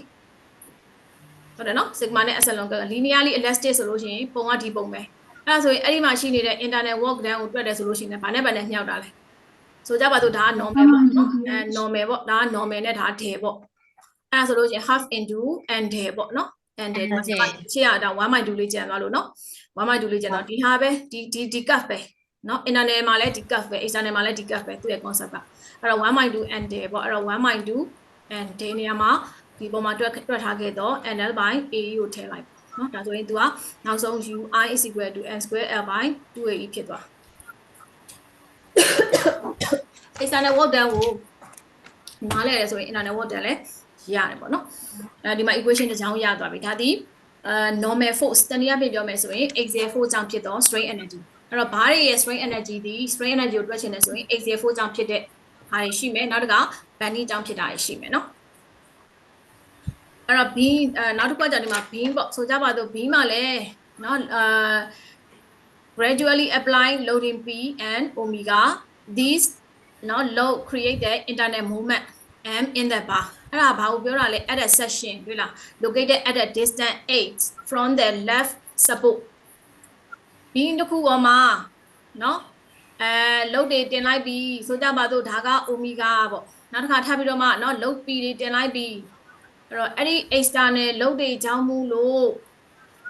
ဆိုကြပါတော့ being တစ်ခုကို distance တစ်ခုမှာ section ဖြတ်လိုက်မယ်နော် being တစ်ခုမှာဒီ being တစ်ခုကို distance တစ်ခုမှာ section ဖြတ်လိုက်ပြီအဲ့လို section ဖြတ်လိုက်ပြီဆိုလို့ရှိရင် section ဖြတ်လိုက်တဲ့နေရာမှာဘာတွေဖြစ်လာမှာလဲ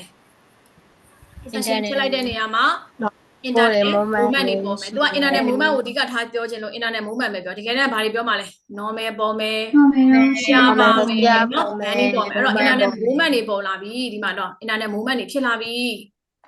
အဲ့တော့ distance a ဆိုတာ support ရဲ့ left ကနေအမြဲတမ်းထားတယ်เนาะအမြဲတမ်းဒီမှာ support ရဲ့ left support ကို origin ထားတယ်ဒါလည်းသိခဲ့ပြီးသား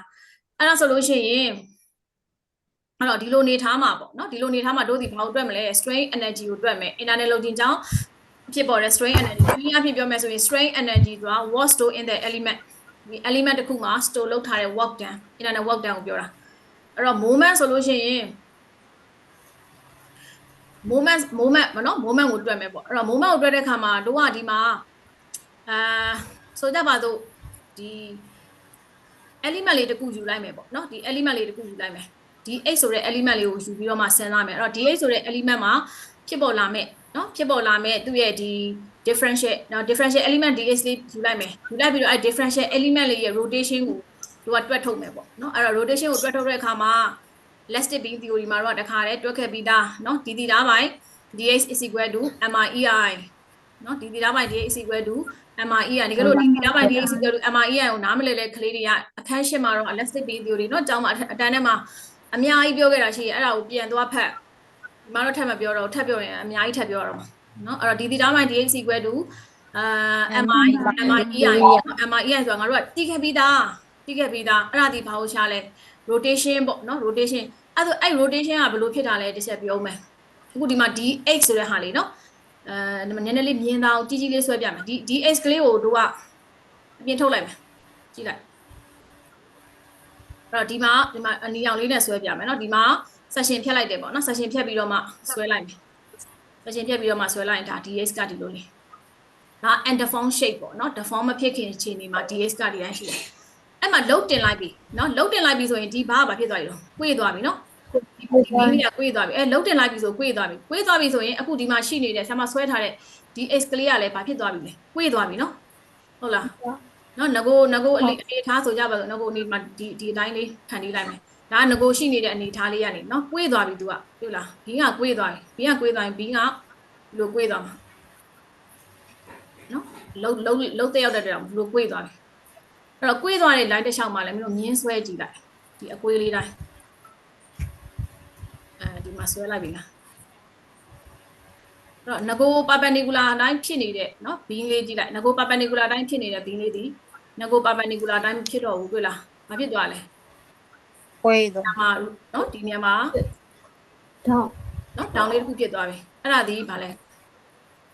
ဒီကဆုံးသွားတဲ့နေရာကို curvature center လို့ခေါ်တာလေအတန်းထဲမှာပြောခဲ့တယ်မလားဘာ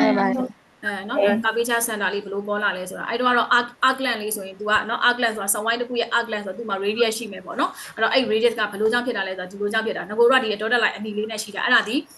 ဘင်းလို့ပဲ꿰လိုက်တဲ့ခါကျတော့အဲ့မြင်းလေးကเนาะအစိမ်းရောင်လေးတိုင်း तू ကလဲသွားတာเนาะအစိမ်းရောင်လေးတိုင်းလဲသွားတာအဲ့ဘယ်လိုပဲလဲဒီနေရာမှာplane section remain plane ဆိုတာလဲဒီ normal ဒီအောက်ကသူ့ရဲ့ neutral axis နဲ့เนาะ neutral axis နဲ့အဲ့ plane တွေကတော့ဘယ်လိုနေထားမှာပဲဖြစ်ဖြစ်သူက down man 90 degree ရှိတယ်ပေါ့เนาะထားပါတော့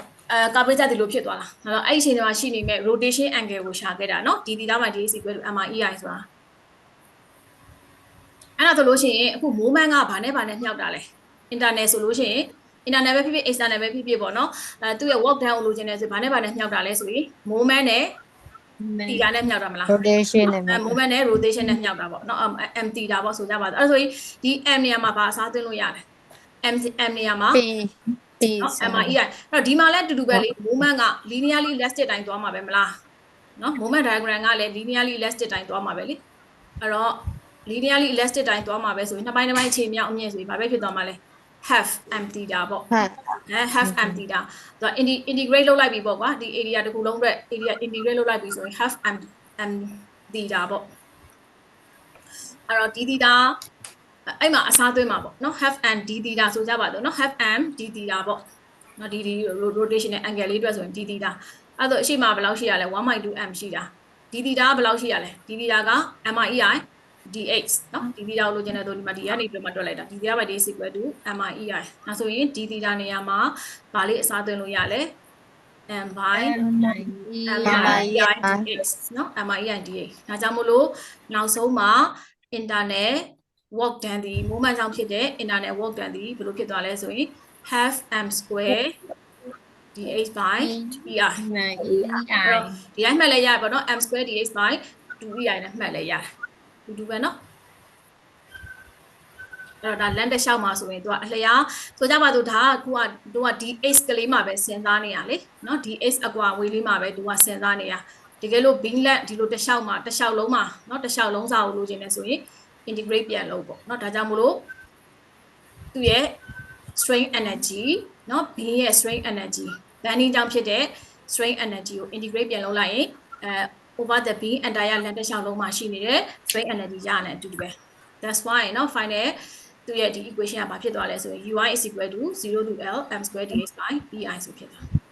အဲ့တော့ဒီနေ့ basic equation ၄ခုပြောခဲ့တယ်ပေါ့เนาะ work done force ကြောင့်ဖြစ်တဲ့ work done external work done ဘယ်လိုပြောမလဲexternal work done moment ကြောင့်ဖြစ်တဲ့ external work done ကဘယ်လိုရှိရလဲအဲ့တော့ external work done force တွေအဓိကပဲပေါ့နော် force ကိုနားလည် moment တွေနားလည်တယ် external work done ကိုနားလည်ရင် internal work done ဖြစ်တဲ့ strain energy ကိုနားလည်အဲ့တော့ strain energy ကကြတော့အဓိကဘယ်သူကြောင့်ဖြစ်မှာလဲဆိုရင် normal ကြောင့်ဖြစ်တယ် bending ကြောင့်ဖြစ်တယ် normal ကြောင့်ဖြစ်တာကိုသူက axial force ကိုသူသုံးလိုက်တာပေါ့ဒါဆို normal တွေအကုန်လုံးကလည်းဒါ axial မှာတက်ရောက်တာပေါ့နော် shear ကြောင့်ဖြစ်တဲ့ဟာကိုမစင်တော့ဘူး shear ကြောင့်မို့လို့သူက deflection ဖြစ်တာနေတယ်เนาะအဲ့ဒီဟာတွေကလည်းရှေ့မှာအများကြီးပြောခဲ့ပြီးသားဘီးနေဆိုရင်ဒါ bending ကြောင့် deflection ဖြစ်တာများတယ်အဲ့တော့ shear ကြောင့်ဖြစ်တဲ့ deflection မရှိဘူးလားတော့ရှိတော့ရှိတယ်ဒါပေမဲ့သူက very small ဖြစ်တယ်เนาะအဲ့အတွက်ကြောင့်အဓိကဒီမှာလည်းinternal strain energy တွေဒီ axial နဲ့ bending ကြောင့်ဖြစ်တာတွေကိုပဲသူအဓိကထည့်ပြီးတော့စဉ်းစားမယ်ပေါ့နော်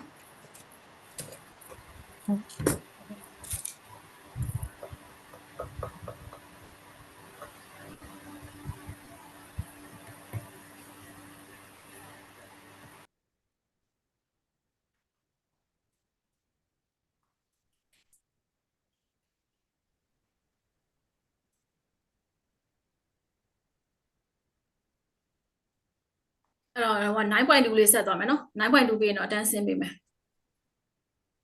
နိုင်ဆက်ခွာဆိုတော့မဟုတ်ရင်ဟိုပါလေခြံခဲ့ရင်ကြတော့လေနောက်တစ်ရက်ကျရင်အများကြီးထပ်ပြောနေရမှာဆိုလို့ဒါတော့မှ9.3 နဲ့ 9.4 ကကျန်အောင်မှာ9.3 9.4ရပါတယ်နောက်တစ်ချိန်မှပဲပြော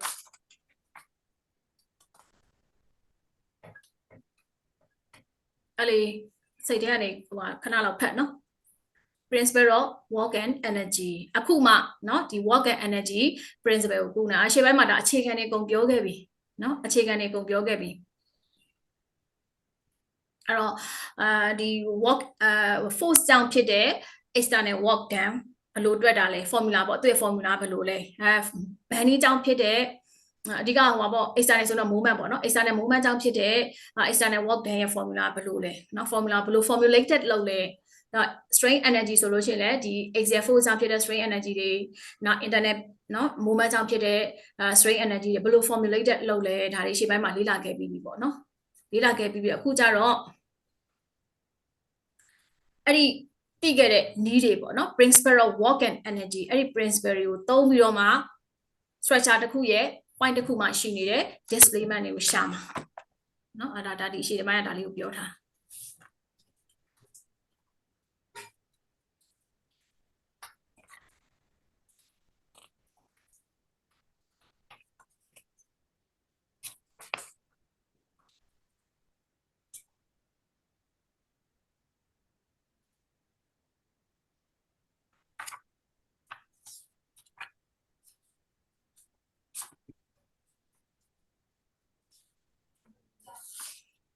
တော်ပြီ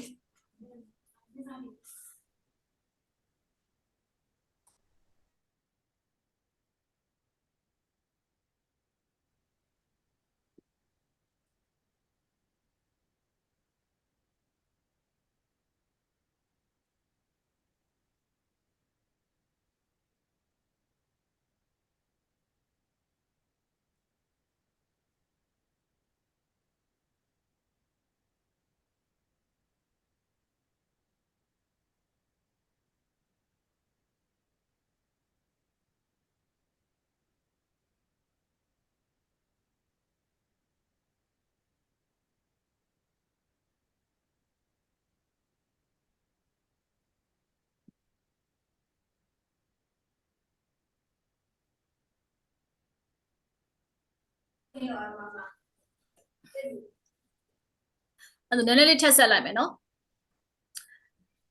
ဒီမှာပေါ့အဲ့လိုလုပ်ဖို့ဆိုရင်တဲ့တို့ကဒီမှာလေ to do this ပေါ့ခုနကတော့ structure တစ်ခုပေါ်မှာရှိတဲ့ point တစ်ခုမှာရှိတဲ့ displacement တွေပေါ့ displacement တွေကိုရှာဖို့ဆိုရင် principle of work and energy ကိုသုံးမယ်အဲ့လိုလုပ်ဖို့အတွက်ဆိုရင်တဲ့ finding the displacement there at the point where the force P is applied to the cantilever beam figure 9.5 မှာရှိတဲ့ cantilever beam ပေါ့နော် cantilever beam တစ်ချောင်းပေါ်မှာ load P လေးတက်ရောက်ထားတယ်အဲ့ load P တက်ရောက်ထားတဲ့အနေအထားမှာရှိနေတဲ့ deflection ကိုတွက်ခိုင်းတာအဲ့တော့အဲ့ဒီ deflection ဒီဘယ်နေရာမှာရှိတဲ့ deflection လဲဆိုရင် displacement ပေါ့နော် displacement deflection vertical deviation အတူတူပဲเนาะသဘောတရားတွေကခဏလေးဆရာမ displacement ပြောလိုက်เนาะ vertical deviation ပြောလိုက် deflection ပြောလိုက်တွေဖြစ်နေမှာဆိုလို့အတူတူပဲเนาะအဲ့တော့ point တစ်ခုပေါ့เนาะအဲ့ဒီ force P ပေါ့အဲ့တော့ force P တက်ရောက်လိုက်မယ် cantilever beam တစ်ခုပေါ်မှာ force P တက်ရောက်လာအဲ့ force P တက်ရောက်တဲ့နေရာမှာရှိနေတဲ့သူက del လေးကိုတွက်မယ်เนาะ del လေးကိုတွက်မယ်အဲ့ del လေးကိုတွက်တဲ့ခါကျလို့ရှိရင်ငါတို့မှတည်တယ်ငါတို့ကဒီ work energy method တွေကိုသုံးမယ်ဒါဆိုရင်သူ့ရဲ့ external work ဒီ U is equal to half P delta နော် U is equal to half P delta အဲ့မှာ formulated လောက်တာတည်ပြီးသွားပြီဆိုတော့တိုက်ယူသုံးလိုက်မယ်အဲ့မှာဆိုရင်နောက်တစ်ခုက resulting strain energy နော် strain energy ကိုရဖို့ရန်အတွက်ပထမဆုံးဘာကိုဆုံးဖြတ်ရမလဲဆိုရင် internal moment နော် strain energy ဒီလိုချင်တယ်ဆိုလို့ရှိရင် internal movement တွက်မယ်အဲ့တော့ internal movement ကိုဘာနဲ့တွက်မလဲ as a function of x in the beam မှာရှိနေတဲ့ function of position of x အနေနဲ့တွက်မယ်ဒီမှာဆိုလို့ရှိရင် m is equal to minus px เนาะတိတ်ကိုလွယ်လုံးပါတယ်ဒီဟာလေးကအဲ့တော့ဒီမှာလောက်ပြီးတက်ရောက်တဲ့အချိန်မှာ shift deflection မှာ section ဖြတ်လိုက်ပြီးတော့ကွယ်เนาะ x distance ကနေ section ဖြတ်လိုက်တယ်အဲ့တော့ဒီလုတ်ကလေးပအောင်လို့ဘယ်ကနေယူလိုက်တာเนาะဘယ်ဘက်ချမ်းကနေ h ကိုယူလိုက်တာเนาะမဟုတ်ရင်ဒီညာဘက်ချမ်းနေယူဘာထူးမှလဲဘာမှထူးလေသူကလုံမှမရှိရเนาะခဏနေကြရင်ဟိုဘယ်ဘာလို့ဘယ်ဘက်ကနေပြန်ယူနေတယ်လဲဖြစ်နေမှာဆိုတော့လုတ်ရှိလို့လေပြီးချောင်းမလို့ဖြစ်တဲ့ဟာကိုလိုချင်တာမဟုတ်လို့အဲ့မှာ h distance မှာ section ဖြတ်လိုက်တယ်အဲ့တော့ section ဖြတ်လိုက်တဲ့နေရာမှာရှိတဲ့ရှီယာကိုမစင်စားဘူးเนาะရှီယာကြောင့် internal strain energy မတွက်ဘူးเนาะဘာပဲတွက်မှာလဲ moment ကိုတွက်မယ်အဲ့တော့ moment ဆိုလို့ရှိရင်ဗာနဲ့မြောက်မှာလဲ p into e เนาะ p into e နော်ဒီဘက်က4ကဒီမှာ count clockwise လဲမယ်အဲ့တော့သူကဒီဘက်ကိုပြန်တွန်းမယ်အဲ့တော့ p into e ဆိုတာဒါဒီ internal เนาะ external မဟုတ်ပါဘူး internal movement ဖြစ်ပါတယ်အဲ့တော့ internal movement ဒီဘယ်လိုပုံစံပေါ်တာလဲဆိုတော့ဒီမှာ clockwise ဆိုရင်မင်းတို့နားလဲရမှာဒီလိုပုံစံလေး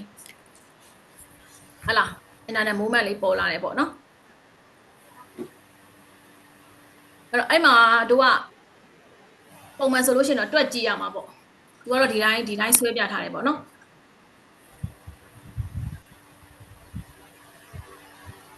အမှန်တကယ်ဆိုလို့ရှိရင်နော် P into E ကဒီလို clockwise သွားတယ်ဆိုရင်ဒီဘက်က movement ကဒီလိုလဲမှာနော်ဒီလိုလဲရမှာနော်ဒီလိုလဲရမှာသူကဒီမှာဘာနဲ့ဆွဲထားလဲဆိုလို့ရှိရင်ဒါ clockwise တိုင်းဆွဲပြထားတယ်ဒါတကယ်တော့ clockwise တိုင်းဆွဲ direction မှားနေတယ်နော်အဲ့ဒါဒီနေရာမှာက -p into x ဆိုရေးလို့ရတယ်ဒါပေမဲ့ဆရာမအဲ့နည်းကိုမသိဘူးဘာလို့ဆိုမှားမှာဆိုလို့နော်မှားမှာဆိုလို့ဆိုဒီမှာ movement ရှာလိုက်မယ် movement ရှာလိုက်တဲ့အခါမှာဆိုကြပါတော့ internal movement ဒီပုံစံတိုင်းပြန်လဲမယ် counter ပြန်လဲမယ်ပေါ့ဘယ်လိုပဲလဲအဲ့ဒီပုံလေးကိုကြည့်ချင်းအပြင်ဒါဒီ negative moment ဆိုတာသိတာပဲတူတူပဲเนาะဒါကားငယ်ပုံတွေးမယ် negative moment negative moment ဖြစ်တဲ့ကြောင့်မို့သူ့ရဲ့ဒီတန်ဖိုးဒီ -ph ပေါ့เนาะ m is equal to -ph နောက် m is equal to -ph အဲ့ဒါဆိုရင်ငါတို့က internal เนาะ internal energy ကိုထဲမှာထည့်မယ်အဲ့တော့ internal energy မှာ m square dx by 2ei အဲ့တော့ m နေရာမှာထည့်မယ် n နေရာမှာ -ph square ထည့်လိုက်တဲ့အခါမှာနောက်ဆုံးပါရလဲဆိုတော့1 by 6 pl2 by 6ei အဲ့တော့ ui ဒီ pl2 by 6ei အဲ့တော့principle of work and energy method ကိုသုံးမယ်เนาะ principle of work and energy method ရ external work done နဲ့ internal work done နဲ့ညီတယ်ဒါကြောင့်မို့ u is equal to ui ဆိုတာက half p delta နော် ui ဆိုတာက 1/6 p square 2/6 ei ဒီရတဲ့ခါဒီမှာရေးလိုက်တယ်အဲ့ကနေပြီးတော့တို့က deflection ကိုရှာတယ် j is equal to pl2 by 3ei ဆိုပြီးတော့မှာ 3ei ဒါမှတ်မိလားမသိဘူးတို့ဟိုမှာ superposition method တုန်းကလေနော်ဒီမှာ cantilever ပေါ်မှာလုပ်ပြီးကြောင်းဖြစ်တဲ့ maximum deflection ပေါ့နော် maximum deflection ဆိုရင်သူ့ရဲ့ delta မိုးက pl2 by 3ei ရှိပါတယ်ဆိုဓာတ်ရိုက်တန်းပြီးတော့မှ u တွက်ခဲ့တာပေါ့နော်အဲ့ဒီဟာလေးဒီဘယ်လိုရတာလဲဆိုဒီလိုရတာပေါ့analysis ကလေเนาะဒီလိုသွားတာအဲ့တော့ day equal to pl2 by 3ei အဲ့ဒီ day လေးဒီဘယ်နေရာမှာရှိတဲ့ day လဲဆိုရင်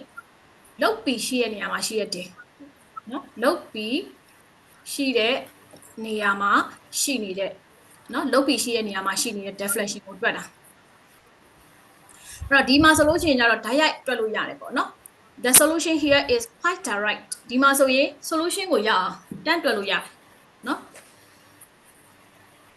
အဲ့တော့ဒါပေမဲ့ပေါ့နော်သူပြောချင်တဲ့အဓိပ္ပာယ်ကဟာဒီ method ဆိုလို့ရှိရင်ဟာဒါဆိုလွယ်တာပေါ့ external work နဲ့ internal work နဲ့ညီပြီးတွက်လိုက်ပြီဆိုလို့ရှိရင်သူ့ရဲ့ data ရတာပေါ့ဒါဒီပုံစံတိုင်းအတွက်မှန်မှန်ဘူးလေနော်ပုံစံတိုင်းအတွက်မှန်မှန်ဘူးလေ only a few selected problems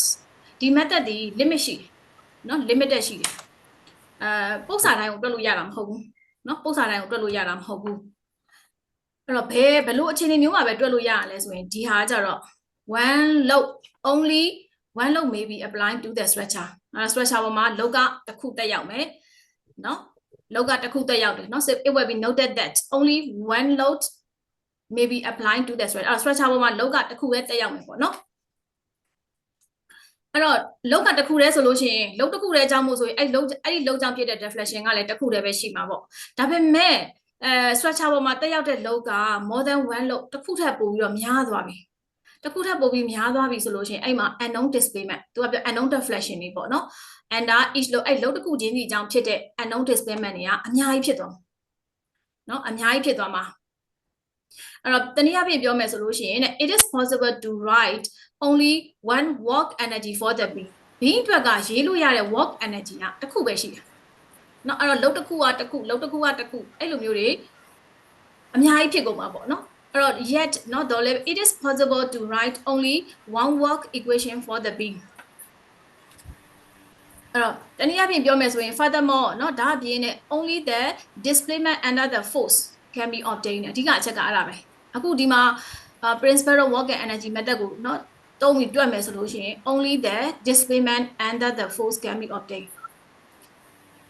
force ပေါ့เนาะ member တခုမှာ force တဲ့အဲ့ force ကြောင့်เนาะ force အောက်မှာရှိနေတယ် under the force เนาะ force အောက်မှာရှိနေတယ် displacement ကိုပဲငါတို့က can be obtained တွက်လို့ရအခုဒီမှာ external work နဲ့ internal work တန်းနဲ့ညီပြီးတွက်လို့ရတာဆိုတာเนาะအဲ့တော့ cantilever မှာတော့ဟို direct solution လေးရသွားတယ်ဆိုတာတော်တော်ကိုဒါ simple လေး simple ဖြစ်တဲ့အတွက်ကြောင့်မို့လို့ပေါ့เนาะ step နည်းနည်းလေးနဲ့သူကဒီ program ကိုsolving လုပ်လို့ရဆိုတာပေါ့ဒါပေမဲ့တကယ် reality မှာเนาะတကယ် reality မှာအပြင်လောကမှာเนาะလာသမျှပုတ်စာတွေအကုန်လုံးက unseen နေကြည့်မယ်အဲ့တော့ unseen ကိုမကြောက်နဲ့ဆိုတော့ပြောเนาะ unseen ဆိုတာအပြင်လောကမှာလာသမျှဟာတွေအကုန်လုံး unseen နေပဲเนาะဒီ structure analysis ကိုဆရာမဟာဒီလိုမျိုးသင်လိုက်တယ်ဒီလိုရမင်းတို့လည်းရတယ်ဆရာမတို့လည်းရတယ် structure analysis ဒါပေမဲ့အပြင်လောကမှာဖြစ်ပေါ်လာမယ့်ပြဿနာတွေဒီအဲ့လောက်ဒီ structure analysis စောက်ထည့်ရလောက်မရိုးရှင်း unseen တွေပဲလာမှာအဲ့ဒီ unseen တွေကိုမှတို့ကကိုသိခဲ့တဲ့ဒီ basic knowledge တွေပေါ်မှာအခြေခံပြီးတော့မှ solution လုပ်ပေးရမှာပေါ့နော်အဖြေရှာပေးရမှာအဲ့တော့ဒီမှာဆိုကြပါတော့ဒီမှာအဖြေကိုဓာတ်ရိုက်ရောက်တယ်ဆိုတာက very easy လဲဖြစ်တဲ့အတွက်ကြောင့်မို့လို့နော်တက်တက်လို့ရအောင်လောက်ကလည်းone လောက်ပဲရှိတာပေါ့တကယ်လို့အဲ့လိုမျိုးပဲနဲ့ complicated ဖြစ်သွားပြီခုနလိုမျိုး more than one လောက်ဖြစ်သွားပြီဆိုတဲ့အခါကျတော့ unknown displacement တွေအများကြီးဖြစ်တော့မှာပေါ့P1 ကြောင့်ဖြစ်တဲ့ displacement P2 ကြောင့်ဖြစ်တဲ့ displacement ပေါ့နော်it is possible to write so maybe အဲ့ဆိုရင်ကျွန်တော်တို့ကဒီ load တွေကြောင့်ဖြစ်တဲ့ energy တွေကိုပေါ့နော်ဟိုပေါင်းပြီးတော့မှတစ်ချောင်းနဲ့ရေးမရဘူးလားဆိုတော့ possible to write ဖြစ်တော့ဖြစ်နိုင်ပါတယ်တဲ့နော် possible လို့ရေးလို့မရဘူးမဟုတ်တော့ရေးလို့ရတယ်ဒီ beam တစ်ချောင်းလုံးအတွက် work energy external work energy ပဲဖြစ်ဖြစ် internal work energy ပဲဖြစ်တခုတည်းရေးမယ်ရှိသမျှ load တွေအကုန်လုံးပေါ့နော်အကုန်လုံးကြောင့်ဖြစ်တဲ့ဟာတွေကိုရေးပြီးတွက်ပြီးတော့မှရေးမယ်ပေါ့နော်ရေးမယ်ဆိုရင်တော့အဲ့လိုမဖြစ်နိုင်ဘူးလားဆိုတော့ဖြစ်တော့လည်းဖြစ်နိုင်ပါတယ်ပေါ့နော်အဲ့တော့ဒါပေမဲ့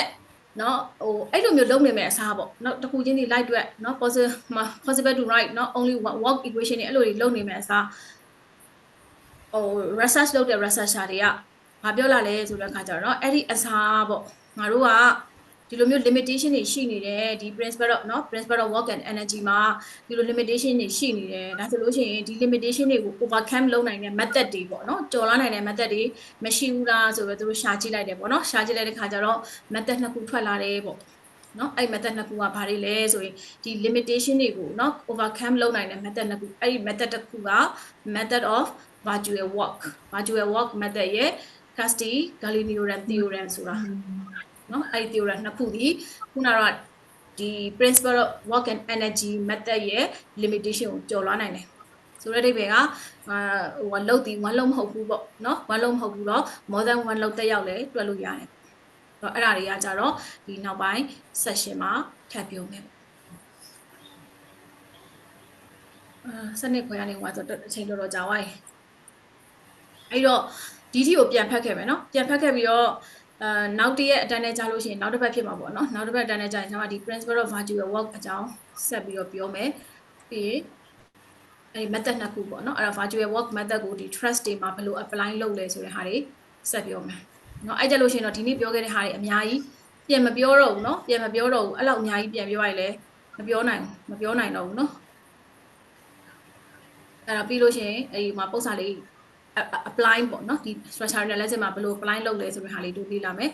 ပြီးရင်ခုန castig ကလေးနော် Galilean ရဲ့ theorem ကိုဆက်ပြီးတော့လေ့လာမယ်နော်ဒီ theorem ပြီးသွားပြီဆိုလို့ရှိရင်တော့